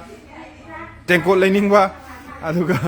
khabai learning ba de horaga loinma si gas ki stove learning ba sum mayam se loinma horakanda from A to Z hai tare numba earphone learning ba aduma mayam do A to Z loinma phange haiba dukan do ni ngasigi matang sida sigi lab se losan jage sina lanlai magi staff mayam jam friendly ba staff ngak tani ko phone wai sanai ba adagi se yam friendly wai staff ngak tani mayam gi dam mateng pang gi na ngai le ba staff ngak tani mayam sak khangjin biyo aduga manung do sulai ko na mayam gi dam mateng pang jage mayam gi hangbo mayam do khumjarage haina ngai le ba sil naw ngak tani staff ngak tani ko gi lanlai magi staff mayam yam na friendly wai staff ngak tani tare mateng pang gi na ngai le sine adana sima le de mayam pochai lei yam laknari ngasi ki theng matam sida no pung taret tare pung taret taraba mikup sida loisan jage loan je samsung gi phajana piri hai tare swami maibam na hangbi ba sijima adaga mayam je loina ma koithok biro khumna bai damakta ready leire hangbi ba mayam khumna bai damakta ready leire staff mayam na adana thank you very much mayam yengbi ba ngak live yengbi ba mayam gi silam matam kaithok piraga live yengbi ba support to punama pu amuka na thagat charaga exploring Manipur amadi lanlaima gi maikai de gi khurumjarga loisinjari